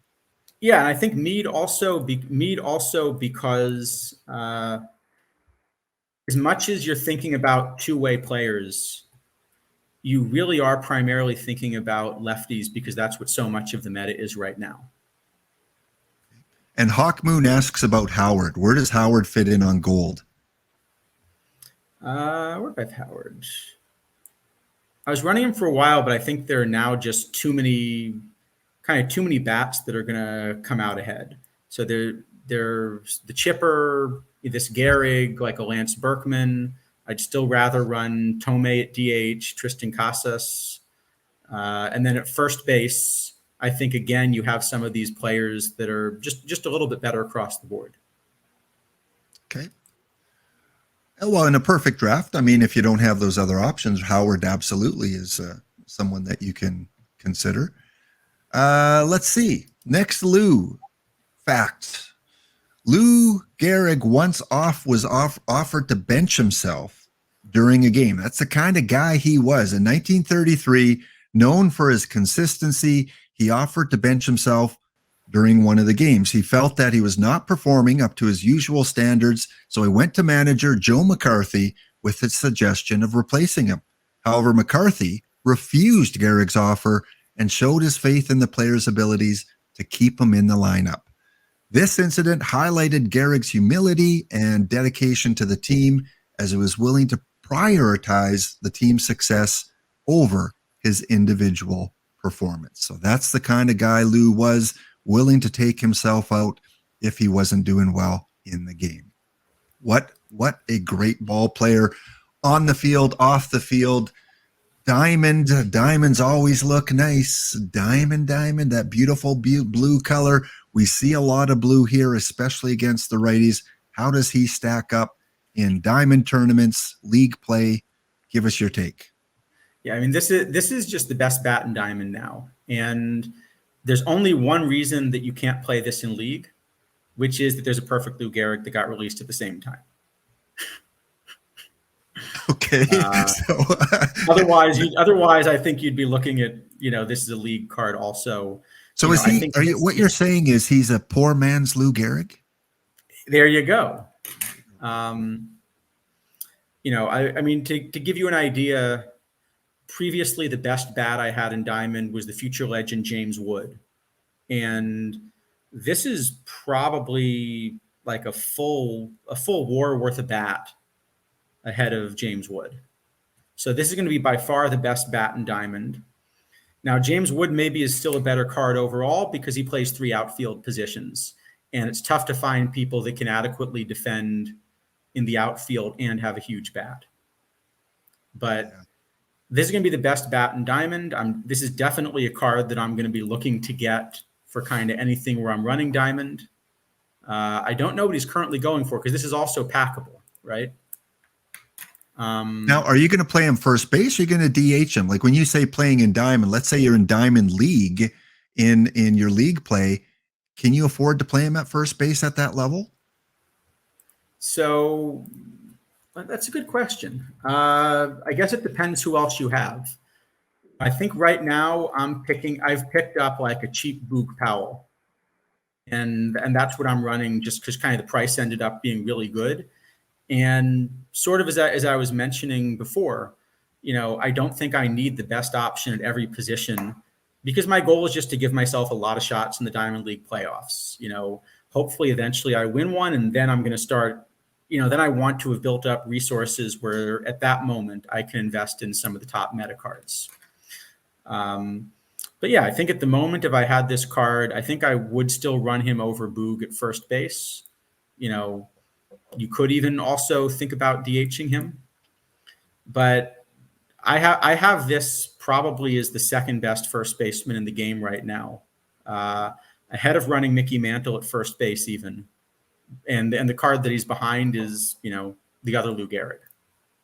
Yeah. Well, it's a nice consolation prize. If you can't get the 100, obviously this is going to, like you said, add won an extra war onto what you were running before. And I do agree. James Wood, I think, is one of the premier cards still out there. And, those that are sleeping on Woods, if you can get one on the card shop, if you can get one at the right time for the right price, I don't know what he's selling for now, but he's definitely a guy that can improve your team. And the thing too, Charles, that I hear from a lot of people is, well, I got the bad James Wood, or I got the bad Mickey Mantle, or the bad Addy Joss. And I think you would agree that you got to sometimes these cards are going to have their bad performances. They're going to have their bad seasons even. But in the long run, they're going to perform for you. And I think sometimes people panic and get rid of cards because they had a bad week. Would you say the same thing? Yeah, I think, the game's trying to tell you exactly how the card's going to perform. When they give you the ratings, they're telling you this is what the card's going to perform like. We're telling it to you right here on the card. We promise this is what the card should do. But yeah, in a small sample, all sorts of stuff can happen. As Isidafo says, those future legends that, many of them are meta, they're going down in price because of these special packs that have come out. I mean, I pulled the Jordan Walker, and those prices are going to go down because more of them are going to be pulled with these special packs. And remember, those packs are only available until 1 p.m. Eastern on Monday, and then they're going to disappear. So if you're thinking about buying them, you've only got a couple days to do that. Yeah, I definitely want to see what the odds are in those packs to figure out whether they're a good deal. But if enough people are opening those packs, I think all of these new cards, the prices will come down quicker than before, just because it's easier to get them out of a pack. Okay, my mistake. It's 1 p.m. Just 1 second, Charles. 1 p.m. Eastern on Saturday. So you've got less than 48 hours to pick up those packs. Thanks for correcting me on that. I thought it was Monday. So many other things coming out Monday with the tournament refreshes, and I just kind of got that mixed up in there. So once you get those odds, you're going to have to, let the community know or what you think. Well, I don't think I'll have to let them know. I'm sure, again, so please feel free to tell us in chat.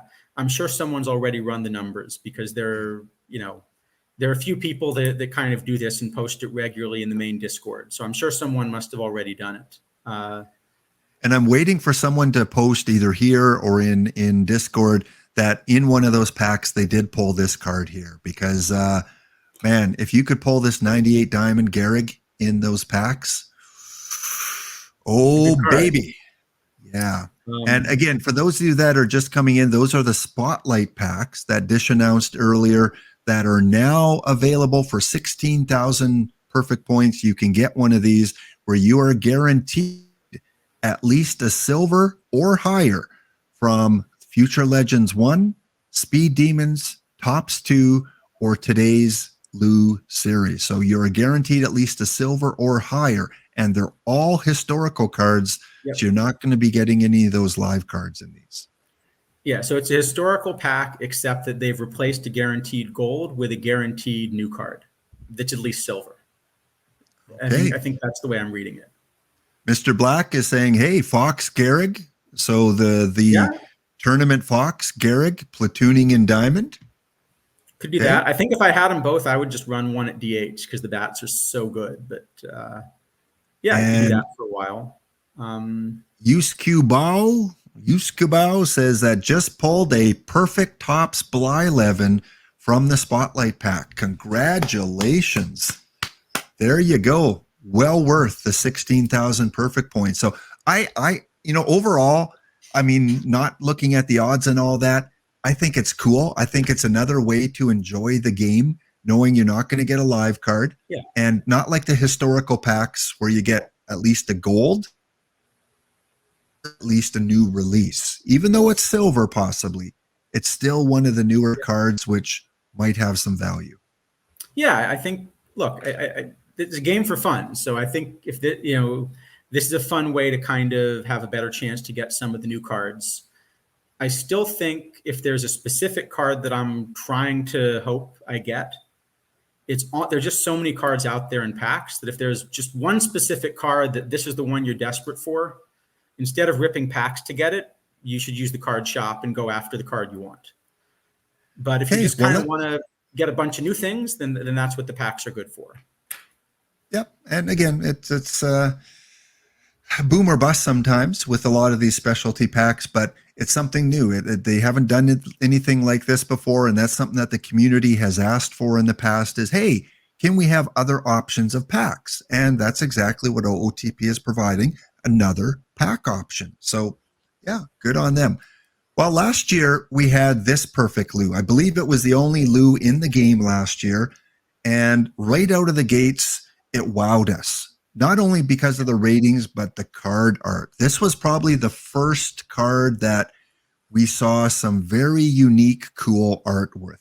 And then the Platinum series came along, and that had cool artwork. And of course, Future Legends always has some cool artwork too. But this one was it was one of those wow moments in this game. And we saw with that 100 that it lasted for some people right up until the end of the game. So it was a long-lasting meta card at first base or at DH. His BABIP at that time, interesting enough, was like a 79 overall. This year, much different. So here is the Lou ratings from this year compared to the Lou ratings from last year. Still, both cards are much better against the right-handed pitchers, but we see an improvement over the lefties with this year's version, and much higher ratings in many of these categories. So no question, the best hitter in the game right now. Give us a quick take about the 100 Gehrig. Yeah, it's definitely the best bat in the game. It's definitely one that's designed to hold up for a long time. Maybe one of the easiest ways you can see how good this bat is just to compare it against Mickey Mantle.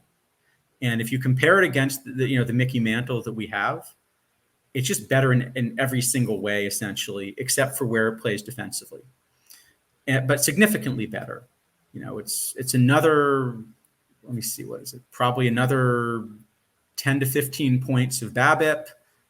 You're getting another, 5 to 10 points of power. You have a similarly strong eye. You have, like 50 more points of gap power. So this is simply a much better card. This is now the best bat in the game. And I think there's a good chance that it's going to hold up for a while.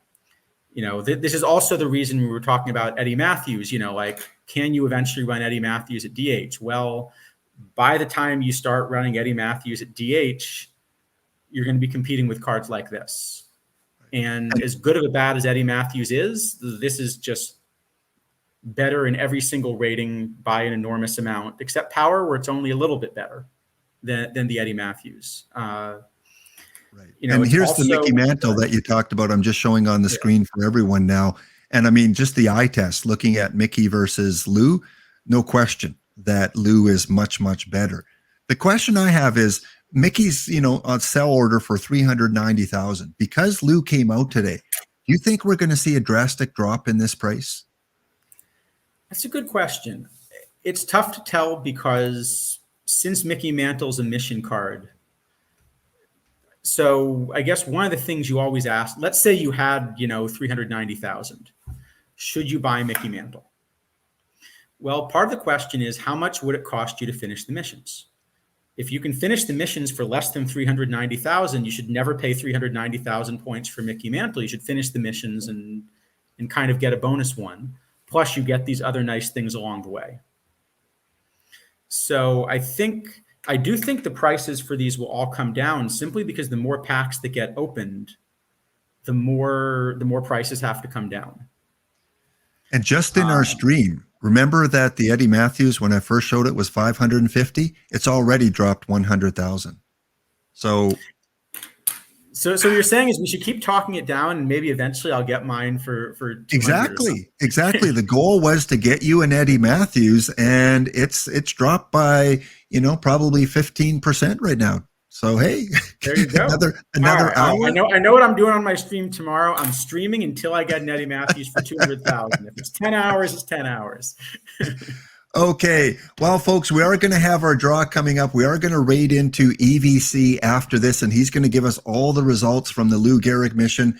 But unfortunately, Twitch has a break coming up here quick 2-minute break. We'll be back to end off the show. Stay tuned and see you in a bit.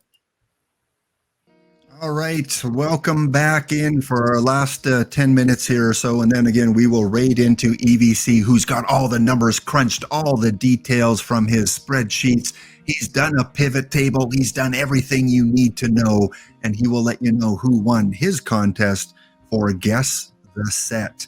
I did enter that. I have no clue how I did. I like when EVC gives me the answers during his stream. Makes it much easier at least to compete. But maybe I'll come third place, just like I did last time, which is fine. Still gets me that bronze medal. So we will be going to EVC in just a little bit. As this last segment is playing, I am going to start the contest. You can enter for a chance to win either 10 packs or 5 packs. Exclamation enter, exclamation ticket will get you into that contest. So we kind of ended because we had a break coming up talking about the 100 perfect. Charles, anything you wanted to add about this card? I think it's pretty self-explanatory. Card good? Pretty much, yeah. It's the only question is, is it card good and I want to spend 1 million points on it? Card good and I want to spend, when it gets down to 400,000, or like card good, but maybe I'll skip this one. I suspect this one's going to play for at least several months. And as you mentioned, the one last year played almost the whole cycle. Yeah. So I think this is probably one to go after.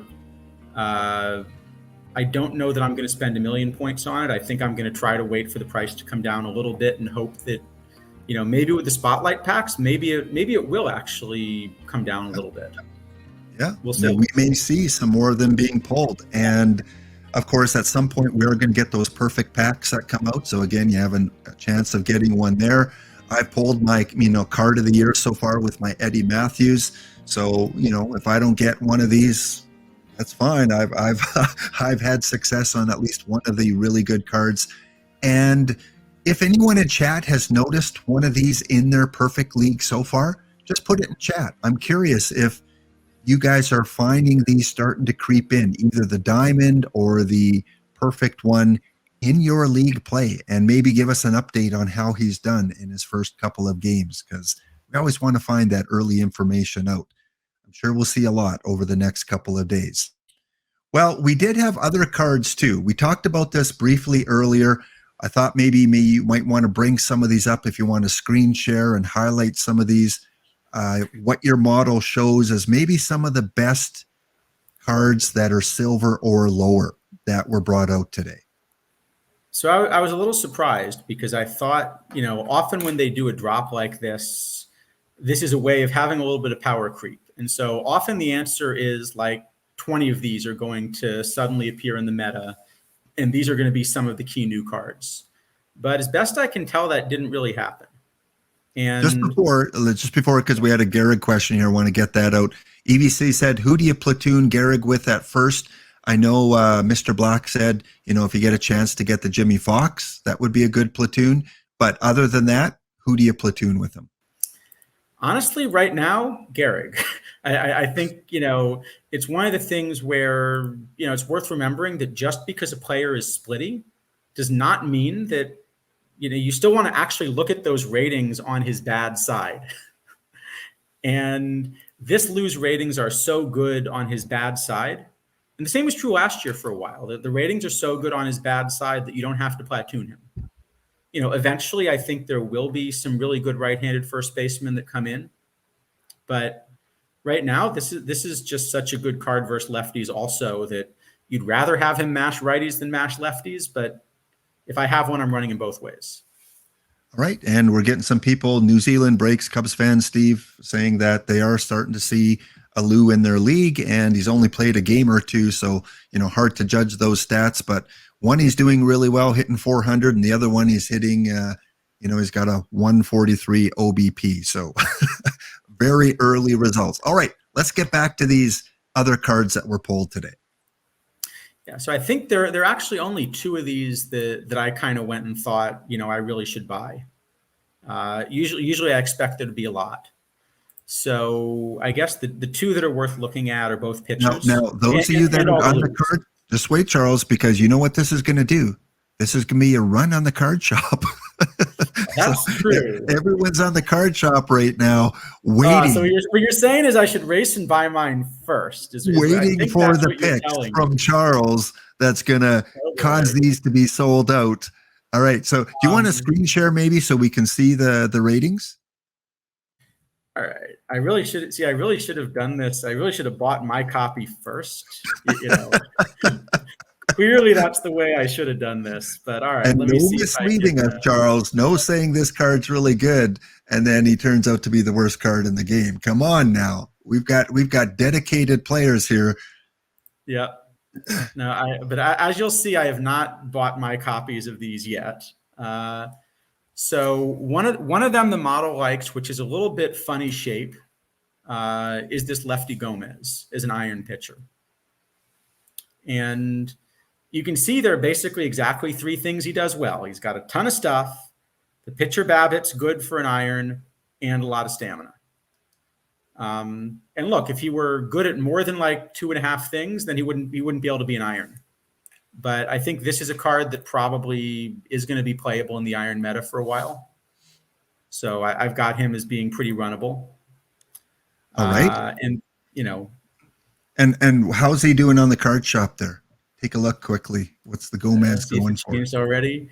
Well, I see that. Yeah, okay. I see. All right, Charles, the new salesman for OOTP. Very clearly, I should have bought my copy first. There we go. So we've got 5 buy orders in now, over 1,800, and 2,200 might still be a good deal if he's going to be a meta iron pitcher for a while, according to Charles. I mean, I feel like because he's iron, the price will eventually come down again. But all right, I probably should have bought him first.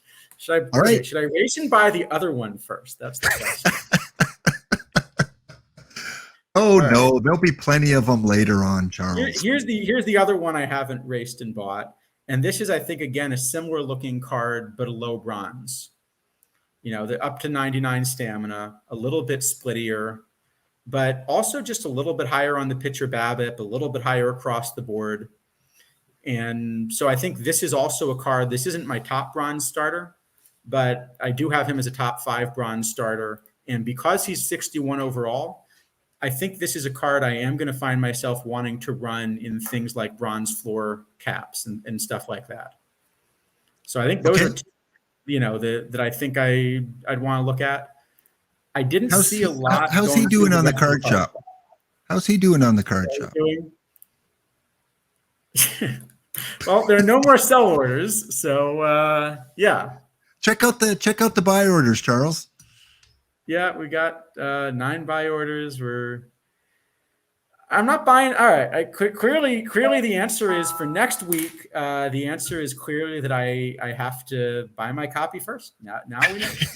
Yes, please, community, for all that Charles and Warbot does, let him have first opportunity of buying these cards. Because on my screen right now, I see a buy order for 2,000 and 4 buy orders for 1,649. So OOTP, if you're looking for a salesman, to sell some more packs. There you go. There you go.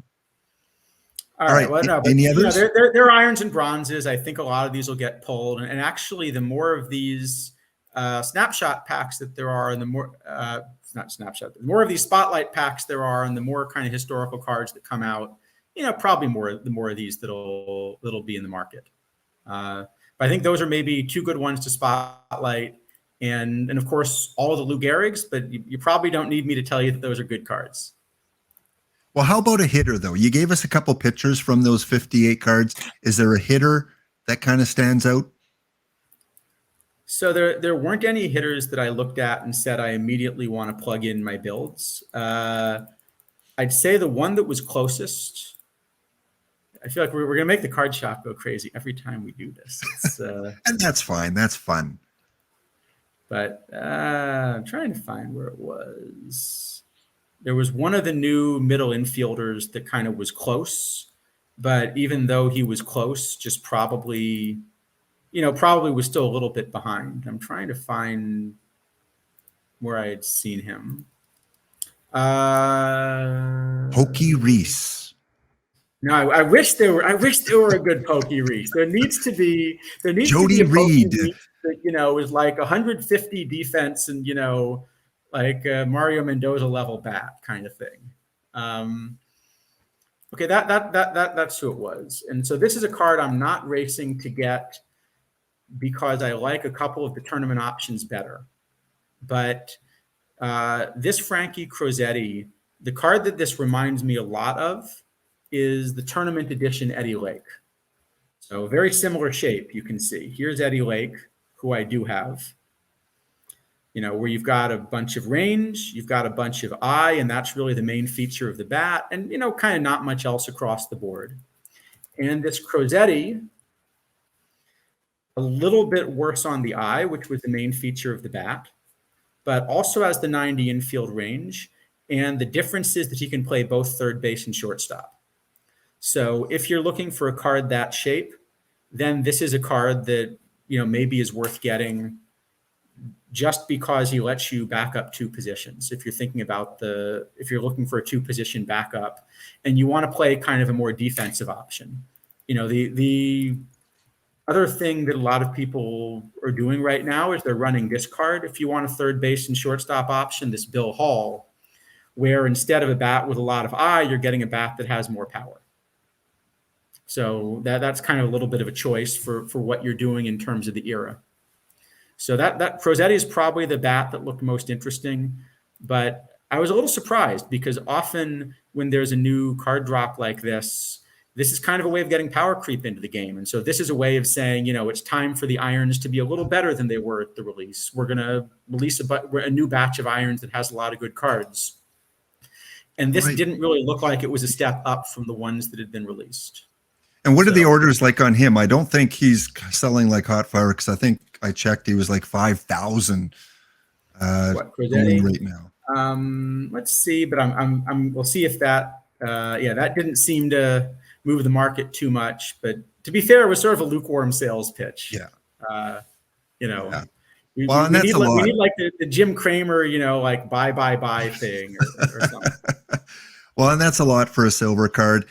Brent just pulled the 97 Ty Cobb. Congratulations, Brent, on that Ty Cobb. Definitely some uses for that card. And someone was asking, Snake Eyes Gaming asked if you have a Discord. I don't think you have your own server, but you're often on the main Discord, especially in the tournament. We're on the main. I think at one point we may have made a server and just forgot to maintain it. We probably should do that, but like I even need to learn the basics of streaming. Like we don't have is it Nightbot or like the basic stuff in the channel yet. So right. All right. Well, you'll get there. Because you provide so much valuable information to the community, as so many others that do your similar type of analysis. Such a great community, and there's a lot of people out there, and I'm noticing more and more are starting to do spreadsheets and starting to do the analysis similar to what you do. And not all of you guys agree on every single card. You have your differences, and that's perfectly fine. And it's good because it gives us, those that don't do that, our chance to kind of evaluate, well, do I agree with Charles, or do I agree with your kidneys, or do I agree with Is It Awful, or do I agree with these other people that analyze cards? Yeah, and they're often just different ways of building models and things like that. So and the point is, have fun. Sugarcane, he was in, I think, the very first version of Perfect Team back in 19. I remember that name very well. I think he was a 40 level card. So he's got an upgrade. Sugarcane 41, one of the coolest names for that time period. Absolutely. All right. Well, usually we have our card of the set. And again, we're going to end the contest very quickly here, guys. So if you haven't entered, enter, exclamation ticket will get you into the draw. Only 64 people entered so far. You got a pretty good chance of winning. I will draw 2 names, one for 10 packs, one for 5 packs. So enter if you haven't already. Exclamation ticket, exclamation enter. Always would like to end off with our card of the set. I think we can just say, Lou, and be done with Lou, it? yeah, Lou's good, but then Lou was also pretty good, and then there was that Yeah. Lou. Oh, and how about the Iron Lou? Oh yeah, there's that. Yeah, there was that Yeah. Lou also. Yeah. And I don't know if anyone else that was released today is named Lou. We've got a Leo. We Let's see got a if there's any lion. other So yeah, Lou's. we're not confusing if you ask which Lou. There's only one Lou that looks like it was released today. And a Muddy. We've got a Muddy Ruel that was released too. Any closing comments? Is it? It almost called you. Is it awful? Any closing comments, Charles? I think we're pretty good. I think it's it's a fun set. It's I was a little surprised that there weren't more of these kind of other card drops, because I'm wondering a little bit where the meta is going to start changing at the lower levels. But these Lus are going to be good, and I think we're going to see them for quite a while. So they Yep, made some good cards. Just like last year. And if you missed DishNet's stream earlier, he is back on for the replay and pack drops if you missed them at 9 p.m. Eastern, because it's not just the Lou cards. So much information about new things coming in, new tournaments, OOTP Go news, lots of things, PTCS news. Yeah, you want to check out Dish tonight at 9 p.m. Get your packs and find out, because the game has changed. Would you say that, Charles, that we've had a significant game-changing day today? I think for most people, there's sort of one more card that they're playing in the league, but I feel like usually the game, if it's designed well, I feel like the game should be changing gradually instead of suddenly. There should kind of be always a little something each week that you want to add to your team, you want to keep moving forward. I don't think it's as fun when sort of like, well, you had these 26 players yesterday, but today, it's actually a completely different set. Right. So I think this is more like a good pace. Okay. And I think changing in terms of tournaments now and roster construction, and it's one of those, moments where you have to look at things differently. It's not a gradual little change. It's kind of a big shift in some areas of the game. Yeah, and I guess that's right. That all of these different tournament formats, this is going to mean that you're going to want to rebuild some tournament teams and kind of think about which ones to go after and stuff like that. Okay. Well, Charles, Warbot, thank you so much again. Pleasure, picking apart these cards and getting your analysis on them.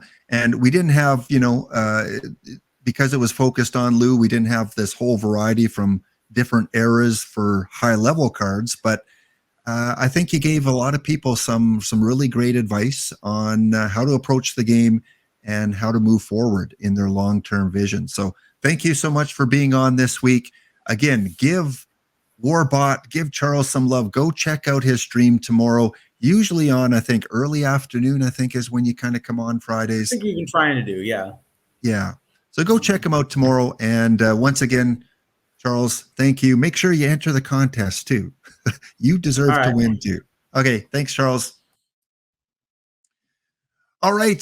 Just before we do our entry, exclamation ticket, exclamation enter, as I always do. Thank you. Thank you. Thank you for those that followed today, whether your name is Bud Light Pat or whether you are Barmy Fungi Phipps and everyone else in between. Thank you for the follow. And as I always say, be kind to yourself, be kind to others. You don't have to give everyone 100 Lou card. That can be pretty pricey. But hey, whoever's behind you in the drive-thru, buy their coffee for them or help someone with their groceries, mow their lawn, especially the elderly that may need some extra help. Puts a smile on their face. And it is a great day for baseball. Yes, it is a great day for baseball. I'm excited with these new Lou cards coming out, and I'm sure many of you are too. And if you do pull some good spotlight cards, if you pull some good cards, let us know and head over to my Discord. Join the Discord, a small little community, but a great community that is there to help each other out. All right, you've got 30 seconds left to get into the contest. And then we're going to raid over to EVC.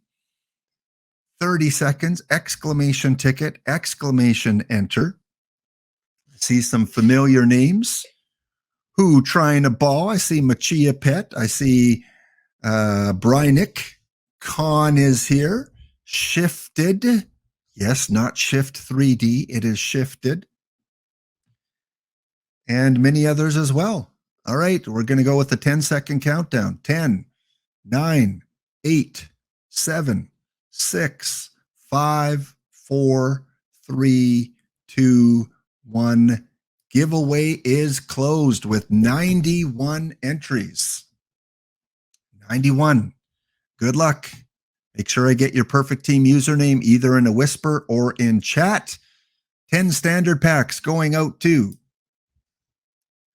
39 Cobra. Congratulations, Cobra. I know you're trying lefty out in the pen right now in the minors. Maybe you can pull some other good cards for those missions today. So 39 Cobra. Pretty sure I know your username, but I'll touch base with you in Discord just to double check.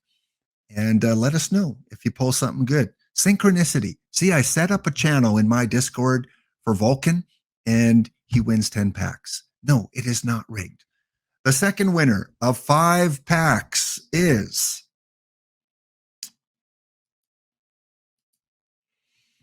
Ultimate Phenom. Ultimate Phenom. Congratulations. You have won some packs as well. That is Izadafo, 5 packs for a trivia contest, 39 Cobra with 10 standard packs, and Ultimate Phenom winning 5 standard packs. So let's check on Ultimate Phenom, same as Twitch. Okay, easy to do. Good stuff, guys. Well, little longer episode. We had so much to talk to based on what was presented to us today. This has been episode number 10 of the HAWC Report with Warbot with Charles. Thank you guys for tuning in today.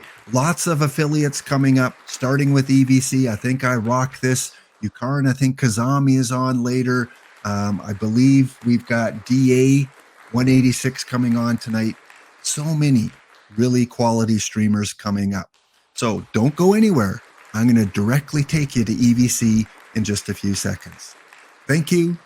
We'll see you next episode.